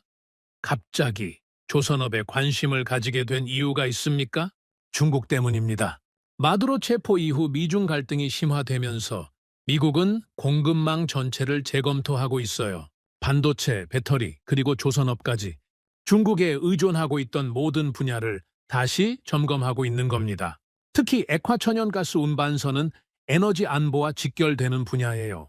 미국 입장에서는 중국에 의존할 수 없는 영역이죠. 회의가 끝난 후 저는 추가 조사를 지시했습니다. 미국의 움직임이 한국 조선업에 어떤 영향을 미칠지 분석해야 했거든요. 며칠 후 사라가 분석 보고서를 가지고 왔습니다. 찰스, 미국의 한국-조선-협력안을 분석해봤습니다. 크게 3단계로 진행될 것 같아요. 말해봐요. 첫 번째 단계는 함정 정비 사업입니다. 이건 일종의 테스트예요. 미국이 한국-조선소의 역량을 직접 확인하는 거죠. 정비 품질, 보안 관리, 일정 준수 능력 등을 평가합니다. 작은 것부터 시작해서 신뢰를 쌓아가는 방식이에요. 테스트를 통과하면 어떻게 되는 거야? 두 번째 단계로 넘어갑니다. 군수 지원선 건조예요. 유조선, 보급선 같은 지원 함정을 한국에서 만드는 거죠. 이건 정비보다 훨씬 더 깊은 수준의 협력입니다. 설계부터 건조까지 전 과정을 함께 하는 거니까요.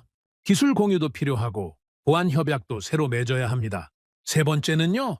장기적으로는 전투함 건조까지 논의될 수 있습니다. 물론 이건 아직 먼 이야기예요. 하지만 방향은 그쪽으로 가고 있습니다. 미국은 자국 조선 역량의 한계를 인정했고 동맹국과의 분업체제를 구축하려 하고 있어요. 한국은 그 핵심 파트너가 될 가능성이 높습니다.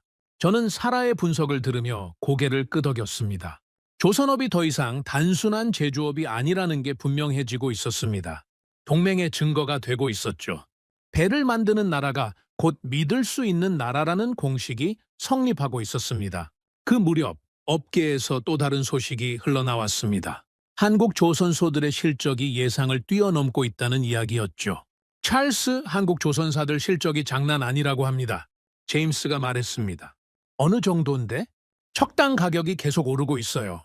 예전에는 저가 수주 경쟁을 했는데 지금은 완전히 반대입니다. 선주들이 줄을 서서 기다리고 있으니까 가격 협상력이 조선소 쪽으로 넘어간 거죠. 수익성이 급격히 개선되고 있다고 합니다. 구체적인 수치는 있어? 정확한 건 아니지만 액화천연가스 운반선 척당 가격이 2억 5천만 달러를 넘어섰다는 얘기가 있어요. 한화로 3,500억 원이 넘는 거죠. 몇 년 전만 해도 2억 달러 미만이었는데 엄청나게 오른 겁니다. 그리고 앞으로 더 오를 거라는 전망도 있어요. 저는 그 숫자를 들으며 고개를 끄덕였습니다. 수요와 공급의 법칙. 만들 수 있는 곳은 한정되어 있는데 원하는 곳은 많으니 가격이 오를 수밖에 없는 거죠. 한국 조선소들은 더 이상 가격 경쟁을 할 필요가 없었습니다. 그냥 자기 가격을 부르면 됐습니다. 중국은 어떻게 되고 있어? 반대입니다. 물량은 줄고 가격은 떨어지고 있어요. 품질 문제가 알려지면서 선주들이 기피하고 있거든요. 정부 보조금으로 버티고 있지만 수익성은 악화되고 있다고 합니다. 적자를 감수하면서 물량을 유지하려 하지만 그것도 한계가 있죠. 격차가 점점 벌어지고 있는 겁니다. 저는 창밖을 바라보며 생각에 잠겼습니다. 시장이 답을 내리고 있었습니다. 가격으로 승부하던 시대가 끝나고 기술과 신뢰로 승부하는 시대가 열린 거죠. 그리고 그 새로운 시대의 승자는 명확했습니다. 며칠 후 라시드에게서 전화가 왔습니다. 찰스, 좋은 소식이 있습니다. 한국 조선소와의 계약이 마무리됐어요. 축하합니다. 조건은 어떻게 됐습니까? 솔직히 말씀드리면 가격은 예상보다 높았습니다. 협상이 쉽지 않았어요. 하지만 본사에서 승인했어요. 왜냐하면 가격보다 중요한 게 있거든요. 확실하게 받을 수 있다는 거죠. 납기를 믿을 수 있고 품질을 믿을 수 있습니다. 그게 가격보다 더 가치 있는 거예요. 현명한 판단입니다. 그리고 한 가지 더 있어요. 한국 조선소에서 우리에게 제안을 했습니다. 장기 파트너십을 맺자고요. 단발성 계약이 아니라 향후 10년간 지속적으로 협력하자는 겁니다. 물량을 보장해주면 그에 맞춰서 생산 계획을 조정하겠다고요. 장기 파트너십이라 그들이 먼저 제안한 겁니까? 네, 처음에는 좀 놀랐어요. 보통은 선주가 그런 제안을 하거든요. 하지만 생각해보니 이해가 됐습니다. 그들도 안정적인 수요가 필요한 거죠. 서로 윈윈이 되는 구조입니다. 우리는 배를 확실하게 받을 수 있고 그들은 생산 계획을 안정적으로 세울 수 있으니까요. 전화를 끊고 저는 미소를 지었습니다. 한국조선소는 단순히 배를 파는 게 아니라 관계를 만들고 있었습니다. 단기적인 이익보다 장기적인 파트너십을 추구하는 것, 이게 그들이 30년간 신뢰를 쌓아온 방식이었죠. 다음 주 저는 종합보고서를 작성했습니다. 미국의 움직임, 한국조선소의 실적, 그리고 시장의 변화를 정리하면서 결론 부분에 이렇게 적었습니다. 조선은 더 이상 단순한 제조업이 아니다. 에너지 안보, 군사 전략, 그리고 동맹 관계가 모두 얽혀있는 복합적인 산업이 되었다. 미국이 한국을 전략적 파트너로 선택한 것은 우연이 아니다. 30년간 축적된 기술, 한 번도 어기지 않은 납기 기록, 그리고 완벽을 추구하는 문화가 만들어낸 결과다. 보고서 마지막에 저는 이렇게 적었습니다. 동맹은 말로 만들어지지 않는다. 도크에서 만들어진다. 함께 배를 만들고 함께 바다를 지키는 것. 그게 진짜 동맹이다. 한국은 그걸 증명했다. 선택받은 게 아니라 스스로 그 자리를 만들어낸 거다. 보고서를 마무리하고 저는 창밖을 바라봤습니다. 세계의 판이 바뀌고 있었습니다. 그리고 그 변화의 중심에 한국이 있었습니다. 조용히, 하지만 확실하게.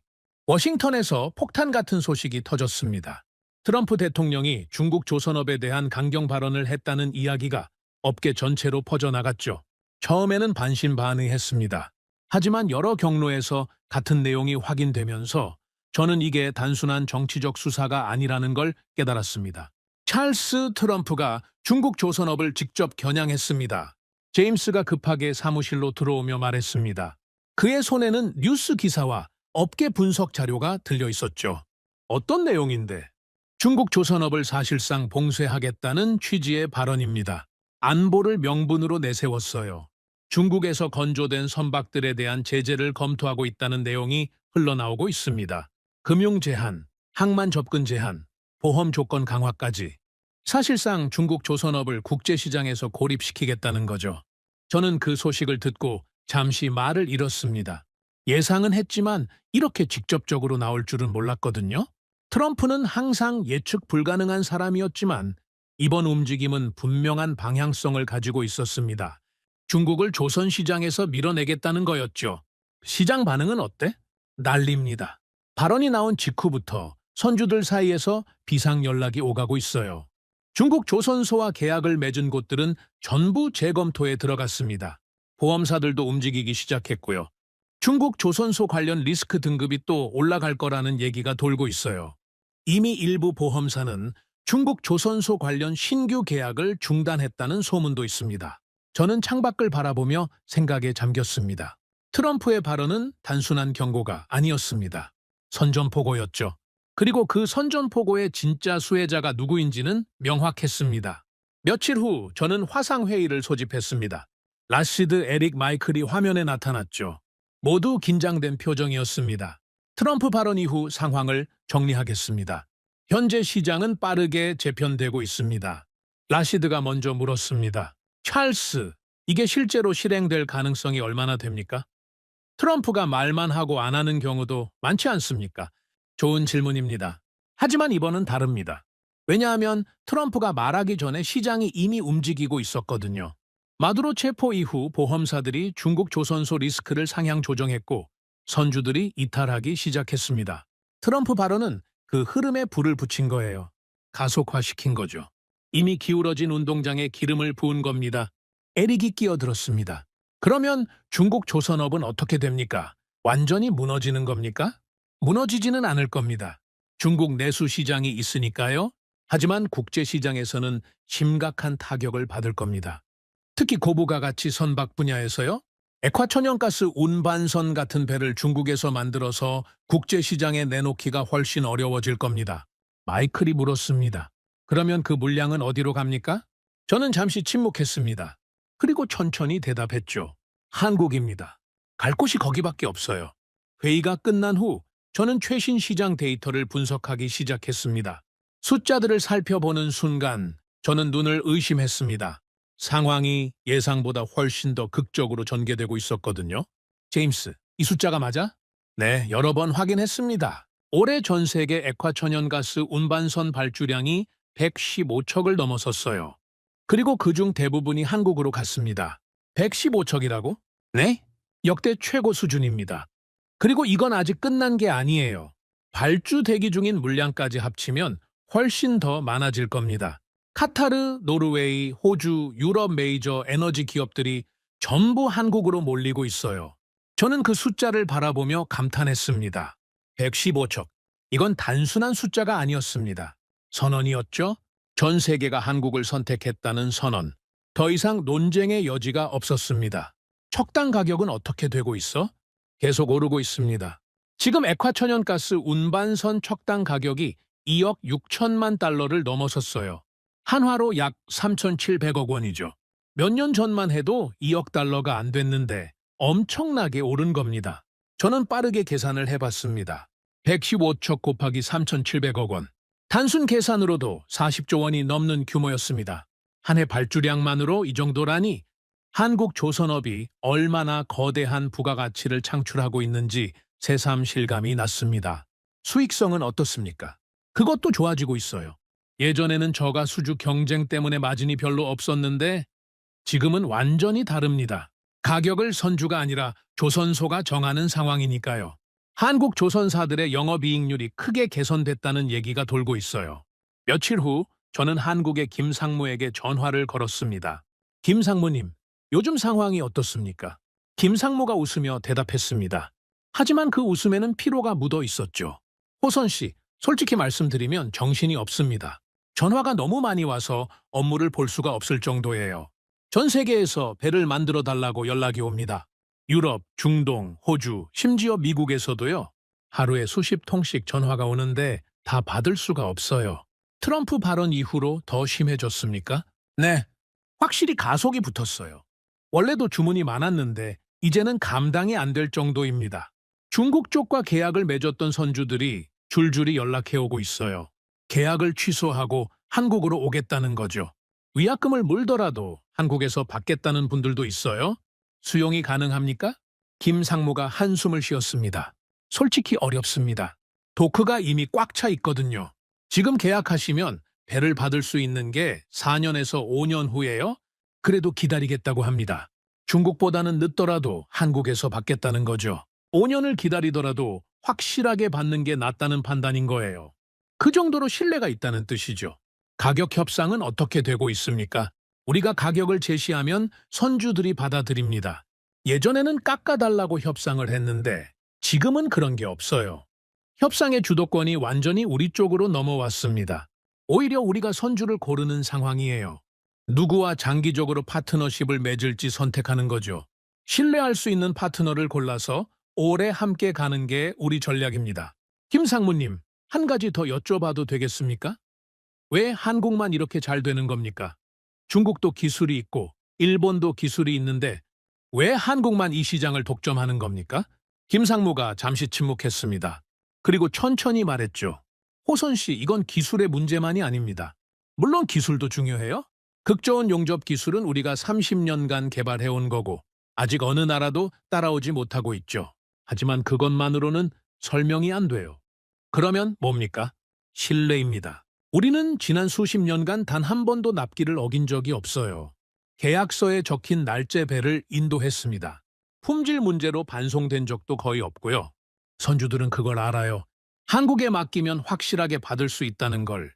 그 신뢰가 30년간 쌓인 거예요. 하루아침에 만들어지는 게 아닙니다. 중국은 그 신뢰가 없는 겁니까? 솔직히 말씀드리면 아직 부족합니다. 중국은 빠르게 성장했어요. 물량 면에서는 이미 세계 최대가 됐죠. 하지만 신뢰는 물량으로 쌓이는 게 아닙니다. 약속을 지키는 것으로 쌓이는 거예요. 납기를 어기고 품질 문제가 생기고 그런 일이 반복되면 신뢰가 무너지죠. 한번 무너진 신뢰는 회복하기가 정말 어렵습니다. 중국이 그 교훈을 지금 배우고 있는 거예요. 전화를 끊고 저는 생각에 잠겼습니다. 트럼프가 중국 조선업을 봉쇄하겠다고 했지만 사실 진짜 봉쇄는 이미 시작되어 있었습니다. 정치적 제재가 아니라 시장의 선택으로요. 선주들이 중국을 떠나고 있었습니다. 가격이 아니라 신뢰를 기준으로 판단하기 시작한 거죠. 트럼프 발언은 그 흐름에 기름을 부은 것뿐이었습니다. 며칠 후 업계에서 또 다른 소식이 흘러나왔습니다. 중국 조선소 내부에서 대규모 구조 조정이 진행되고 있다는 이야기였죠. 찰스, 중국 쪽 상황이 심각한 것 같습니다. 사라가 보고했습니다. 어떤 상황인데? 주문이 급감하고 있어요. 특히 고부가 가치 선박 분야에서요. 액화천연가스 운반선 신규 계약이 거의 끊겼다고 합니다. 기존 계약도 취소되거나 연기되는 경우가 많고요. 일부 조선소는 도크가 비어가고 있다는 얘기까지 나옵니다. 정부 지원은 계속되고 있지 않습니까? 네, 보조금은 계속 나오고 있어요. 하지만 그것만으로는 한계가 있습니다. 주문이 없으면 경험을 쌓을 수 없고 경험이 없으면 기술이 발전하지 않아요. 악순환이 시작된 겁니다. 그리고 숙련공들이 이탈하고 있다는 소문도 있어요. 일이 없으니까 다른 곳으로 떠나는 거죠. 기술자들이 떠나면 나중에 주문이 들어와도 만들 사람이 없어지는 거예요. 이건 정말 심각한 문제입니다. 일본은 어떻게 되고 있어? 일본도 어려운 상황이에요. 한때는 조선 강국이었는데 지금은 많이 밀렸죠. 액화천연가스 운반선 분야에서는 한국에 완전히 뒤처졌고요. 일부 일본 조선소들은 한국과 협력하는 방안을 검토하고 있다는 얘기도 들립니다. 경쟁하기보다는 파트너가 되는 쪽을 선택하는 거죠. 저는 고개를 끄덕였습니다. 시장이 재편되고 있었습니다. 중국이 밀려나고 한국이 올라서는 구도. 몇 년 전만 해도 상상하기 어려웠던 일이 현실이 되고 있었죠. 그 무렵 라시드에게서 전화가 왔습니다. 찰스, 흥미로운 소식이 있습니다. 어떤 소식입니까? 카타르에서 대규모 추가 발주를 검토하고 있어요. 액화천연가스 운반선을 더 확보해야 한다는 결론이 났거든요. 전 세계 에너지 수요가 계속 늘어나고 있으니까요. 유럽은 러시아 가스를 대체할 물량이 필요하고 아시아는 경제 성장으로 에너지 수요가 폭발하고 있어요. 얼마나 더 발주할 예정입니까? 아직 정확한 숫자는 안 나왔지만 상당히 큰 규모가 될 겁니다. 수십 척 단위로 논의되고 있어요. 그리고 당연히 한국 조선소로 갈 예정입니다. 다른 선택지는 검토조차 하지 않고 있어요. 중국은 완전히 배제입니까? 라시드가 단호하게 대답했습니다. 네, 이사회에서 만장일치로 결정됐어요. 중국 조선소는 더 이상 검토 대상이 아닙니다. 리스크가 너무 높아요. 정치적 불확실성, 품질 문제, 납기 지연 가능성까지 그 모든 걸 감수하면서 중국을 선택할 이유가 없습니다. 조금 비싸더라도 한국에서 확실하게 받는 게 훨씬 낫죠. 현명한 판단입니다. 찰스, 당신 덕분이에요. 처음에 한국을 추천했을 때 반신반의했는데 지금 보니까 완전히 옳은 판단이었어요. 만약 우리가 중국에 계속 머물렀다면 지금쯤 큰 문제가 생겼을 겁니다. 납기가 밀리고 품질 문제가 터지고 보험료가 올라가고 생각만 해도 아찔해요. 전화를 끊고 저는 창밖을 바라봤습니다. 2025년 세계 조선업의 판도가 완전히 바뀌고 있었습니다. 중국이 가격으로 휩쓸던 시대가 끝나고 한국이 기술과 신뢰로 시장을 장악하는 시대가 열린 거죠. 며칠 후 저는 종합 분석 보고서를 작성했습니다. 트럼프 발언, 시장 반응, 그리고 한국의 독주를 정리하면서 결론 부분에 이렇게 적었습니다. 트럼프는 말로 봉쇄를 선언했지만 시장은 그전에 이미 움직이고 있었다. 중국을 막은 건 제재가 아니라 신뢰의 부재였다. 선주들은 가격이 아니라 확실성을 원했고 그 확실성을 제공할 수 있는 곳은 한국뿐이었다. 배빙 15척의 발주는 숫자가 아니라 선언이었다. 전 세계가 한국을 선택했다는 선언. 보고서 중간에 저는 이렇게 적었습니다. 이 시장에서 한국은 옵션이 아니다. 유일한 선택지다. 극좋은 용접 기술, 납기 준수 기록, 품질에 대한 집착. 이 모든 것이 30년간 축적되어 지금의 결과를 만들었다. 중국이 따라잡으려면 최소 10년에서 15년이 필요하다. 그리고 그 시간 동안 한국은 더 앞서 나갈 것이다. 움직이는 목표물은 영원히 잡을 수 없다. 보고서 마지막에 저는 이렇게 적었습니다. 이제 질문은 누가 싸게 만드느냐가 아니다. 누가 끝까지 책임지느냐다. 한국은 그 질문에 답할 수 있는 유일한 나라다. 그들은 약속을 지켰다. 30년간 한 번도 어기지 않았다. 그 기록이 모든 것을 말해준다. 보고서를 마무리하고 저는 다시 창밖을 바라봤습니다. 런던의 하늘은 흐렸지만 제 머릿속은 맑았습니다. 판은 이미 결정됐습니다. 한국이 이긴 거죠. 조용히 하지만 확실하게. 그들은 떠들지 않았습니다. 그냥 만들었습니다. 그리고 숫자가 모든 것을 증명했습니다. 저는 보고서 파일을 저장하며 혼자 중얼거렸습니다. 결국 시간이 답이었군. 빠른 것이 이기는 게 아니라 끝까지 가는 것이 이기는 거야. 모든 것이 정리되어 가고 있었습니다. 마두로 체포로 시작된 혼란, 중국 조선업의 흔들림, 트럼프의 봉쇄 발언, 그리고 전 세계 선주들의 대이동. 2025년은 조선업 역사에서 전환점으로 기록될 해였죠. 저는 런던 사무실에서 지난 몇 달간의 일들을 정리하며 이 거대한 변화의 의미를 곱씹고 있었습니다. 그때 마이크 윌슨에게서 전화가 왔습니다. 워싱턴의 오랜 친구였죠. 찰스, 좋은 소식이 있어.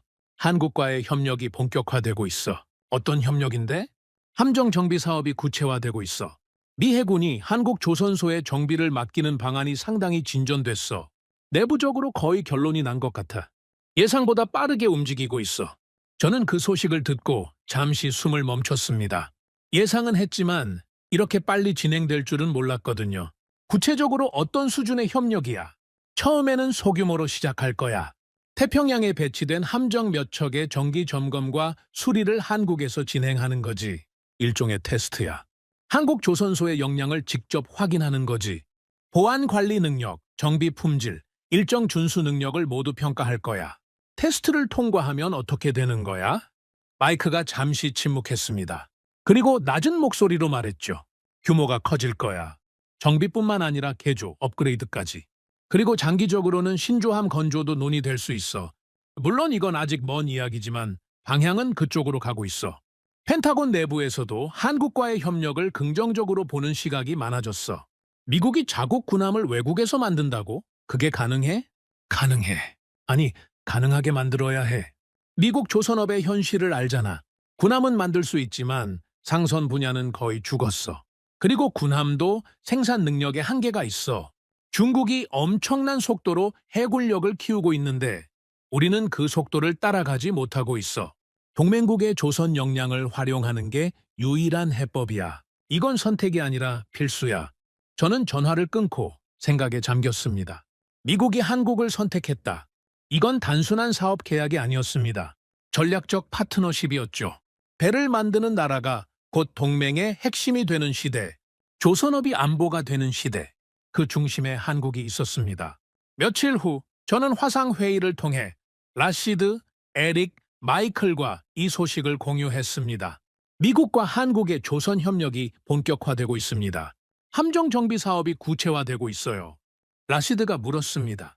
그게 우리에게 어떤 의미가 있습니까? 큰 의미가 있습니다. 미국이 한국 조선업을 전략적 자산으로 인정했다는 뜻이에요. 이건 단순한 무역 협정이 아닙니다. 안보 동맹의 일부가 된 거죠.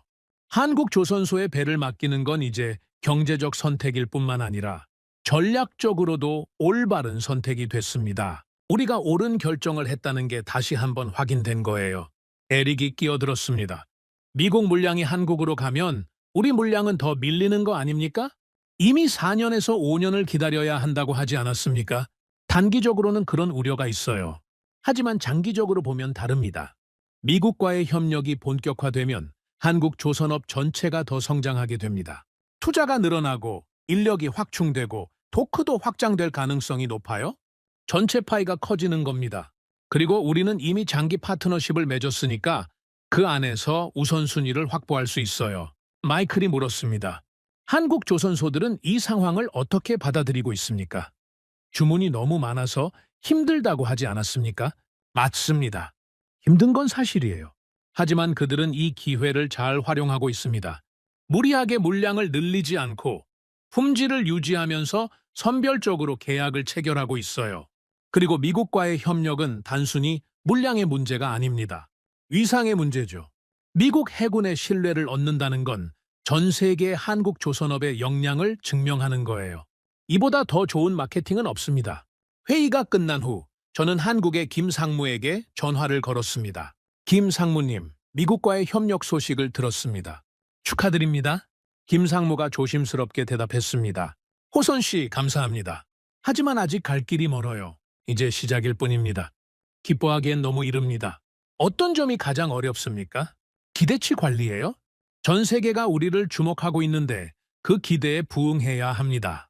실수 한 번이면 모든 게 무너질 수 있어요. 30년간 쌓아온 신뢰가 단 한 번의 실패로 사라질 수 있습니다.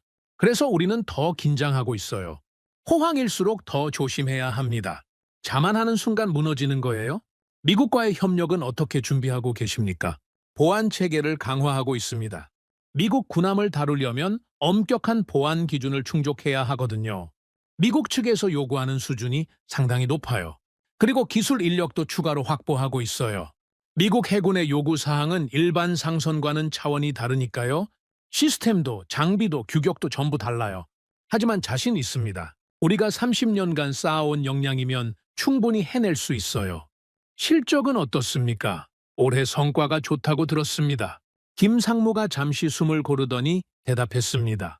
호선 씨, 솔직히 말씀드리면 올해 실적은 역대 최고 수준입니다.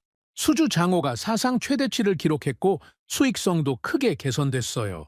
몇 년 전만 해도 저가 수주 경쟁 때문에 적자가 나는 배도 있었는데 지금은 완전히 다릅니다.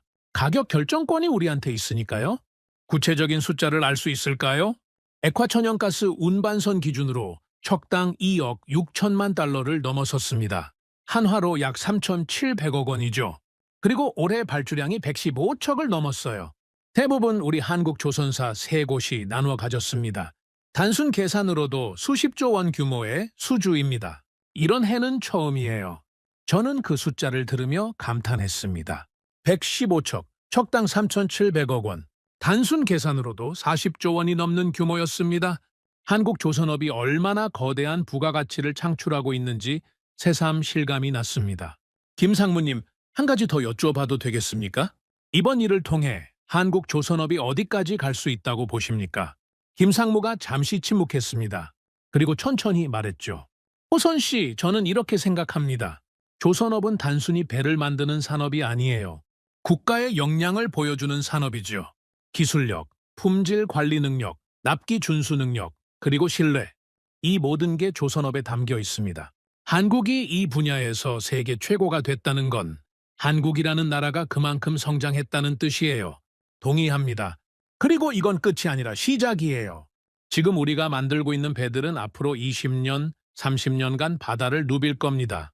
그 배들이 전 세계 에너지를 운반하고 무역을 지탱하고 경제를 움직일 거예요. 우리는 단순히 철판을 붙이는 게 아닙니다. 세계 경제의 동맥을 만들고 있는 거죠. 그 책임감을 항상 느끼고 있습니다. 전화를 끊고 저는 창밖을 바라봤습니다. 김상무의 말이 머릿속에 맴돌았습니다. 세계 경제의 동맥, 그게 한국 조선업의 진짜 의미였죠. 며칠 후 업계에서 또 다른 소식이 흘러나왔습니다. 한국 조선소들이 차세대 기술 개발에 박차를 가하고 있다는 이야기였죠. 찰스, 한국에서 흥미로운 움직임이 있습니다. 사라가 보고했습니다. 어떤 움직임인데? 친환경 선박 기술 개발에 집중하고 있어요. 암모니아 추진 선박, 수소 연료 선박 같은 차세대 기술이죠. 탄소 배출 규제가 강화되면서 앞으로는 친환경 선박이 대세가 될 거거든요. 한국은 이미 그 시장을 선점하려고 움직이고 있습니다. 또 한 발 앞서가는 거군. 네, 한국의 전략은 분명해요. 현재에 안주하지 않고 미래를 준비하는 거죠. 중국이 지금의 한국 기술을 따라잡을 때쯤이면 한국은 이미 다음 단계로 넘어가 있을 겁니다. 움직이는 목표물은 영원히 잡을 수 없어요. 저는 고개를 끄덕였습니다. 이게 한국 조선업의 진짜 무서운 점이었습니다. 그들은 멈추지 않았습니다. 이미 정상에 있으면서도 계속 달리고 있었죠. 다음 주 저는 최종 보고서를 작성하기 시작했습니다. 지난 몇 달간의 모든 일들을 정리하는 보고서였죠. 마두로 체포부터 시작해서 중국의 흔들림, 한국의 부상, 트럼프의 발언, 그리고 미국과 한국의 협력까지 모든 것을 담았습니다. 보고서를 작성하면서 저는 2025년 한 해 동안 벌어진 일들의 의미를 되새겼습니다. 숫자들이 모든 것을 말해주고 있었죠. 액화천연가스 운반선 발주량 115척 이상, 그 대부분이 한국으로 향했습니다. 척당 가격 2억 6천만 달러 이상, 한화로 3,700억 원이 넘는 금액이었죠. 한국 조선소의 수주 장호는 역대 최고 수준을 기록했고 수익성도 크게 개선됐습니다. 영업이익률이 두 자릿수를 넘어섰다는 얘기도 들렸습니다. 반면 중국은 고부가가치 선박 시장에서 급격히 밀려나고 있었습니다. 국제시장에서의 점유율이 떨어지고 주문이 줄어들고 숙련공들이 이탈하고 있었죠. 정부 보조금으로 버티고 있지만 그것만으로는 한계가 있었습니다. 악순환이 시작된 거였죠. 저는 보고서 중반에 이렇게 적었습니다. 2025년은 조선업의 판도가 완전히 뒤바뀐 해로 기록될 것이다. 중국이 가격으로 휩쓸던 시대가 끝나고 한국이 기술과 신뢰로 시장을 장악하는 시대가 열렸다. 이건 일시적인 현상이 아니다. 구조적인 변화다. 극저온 용접 기술의 격차, 납기 준수 기록의 차이, 그리고 품질에 대한 철학의 차이. 이 모든 것이 누적되어 지금의 결과를 만들었다. 저는 보고서를 작성하면서 지난 몇 달간 만났던 사람들을 떠올렸습니다. 울산 조선소의 김상무, 카타르의 라시드, 노르웨이의 에릭, 호주의 마이클, 워싱턴의 마이크. 그들 모두가 같은 결론에 도달했습니다. 한국이 답이라는 결론. 저는 보고서 후반에 이렇게 적었습니다. 조선업은 더 이상 단순한 제조업이 아니다. 에너지 안보, 군사 전략, 그리고 동맹 관계가 모두 얽혀있는 복합적인 산업이 되었다. 배를 만드는 능력이 곧 국가의 전략적 가치가 되는 시대가 열렸다. 미국이 한국을 선택한 것은 우연이 아니다. 그건 30년간의 축적이 만들어낸 필연적인 결과다. 한국은 조용히 준비했고 때가 왔을 때 그 준비가 빛을 발했다. 보고서를 마무리할 때쯤 저는 잠시 펜을 내려놓고 창밖을 바라봤습니다. 런던의 하늘은 여전히 흐렸지만 제 마음속에는 묘한 감동이 일었습니다. 저는 27년간 이 업계에서 일해왔습니다. 수많은 위기를 받고 수많은 변화를 목격했죠. 하지만 이번처럼 드라마틱한 변화는 처음이었습니다.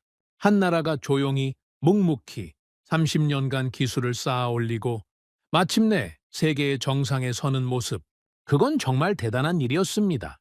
저는 보고서 마지막 페이지에 이렇게 적었습니다. 나는 수많은 위기를 봤다. 소리치는 나라, 변명하는 나라, 그리고 조용히 준비한 나라. 마두로가 체포되던 날 모두는 정치를 이야기했다. 나는 바다를 봤다.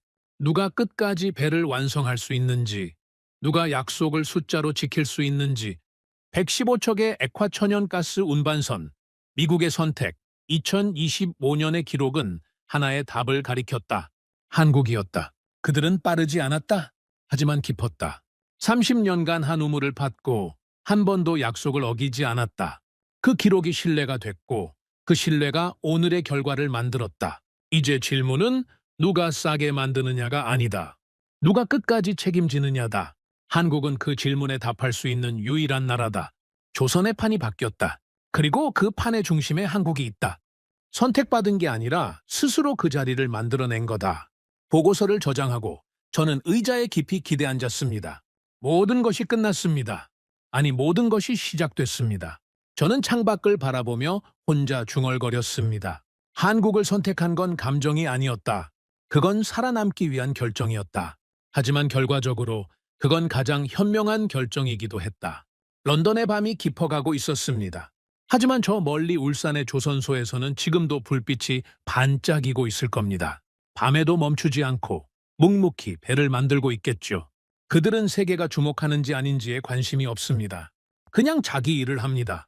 내일도 모레도 그 다음 날도. 그리고 그게 그들을 최고로 만들었습니다. 저는 컴퓨터를 끄고 일어섰습니다. 내일은 새로운 하루가 시작될 겁니다.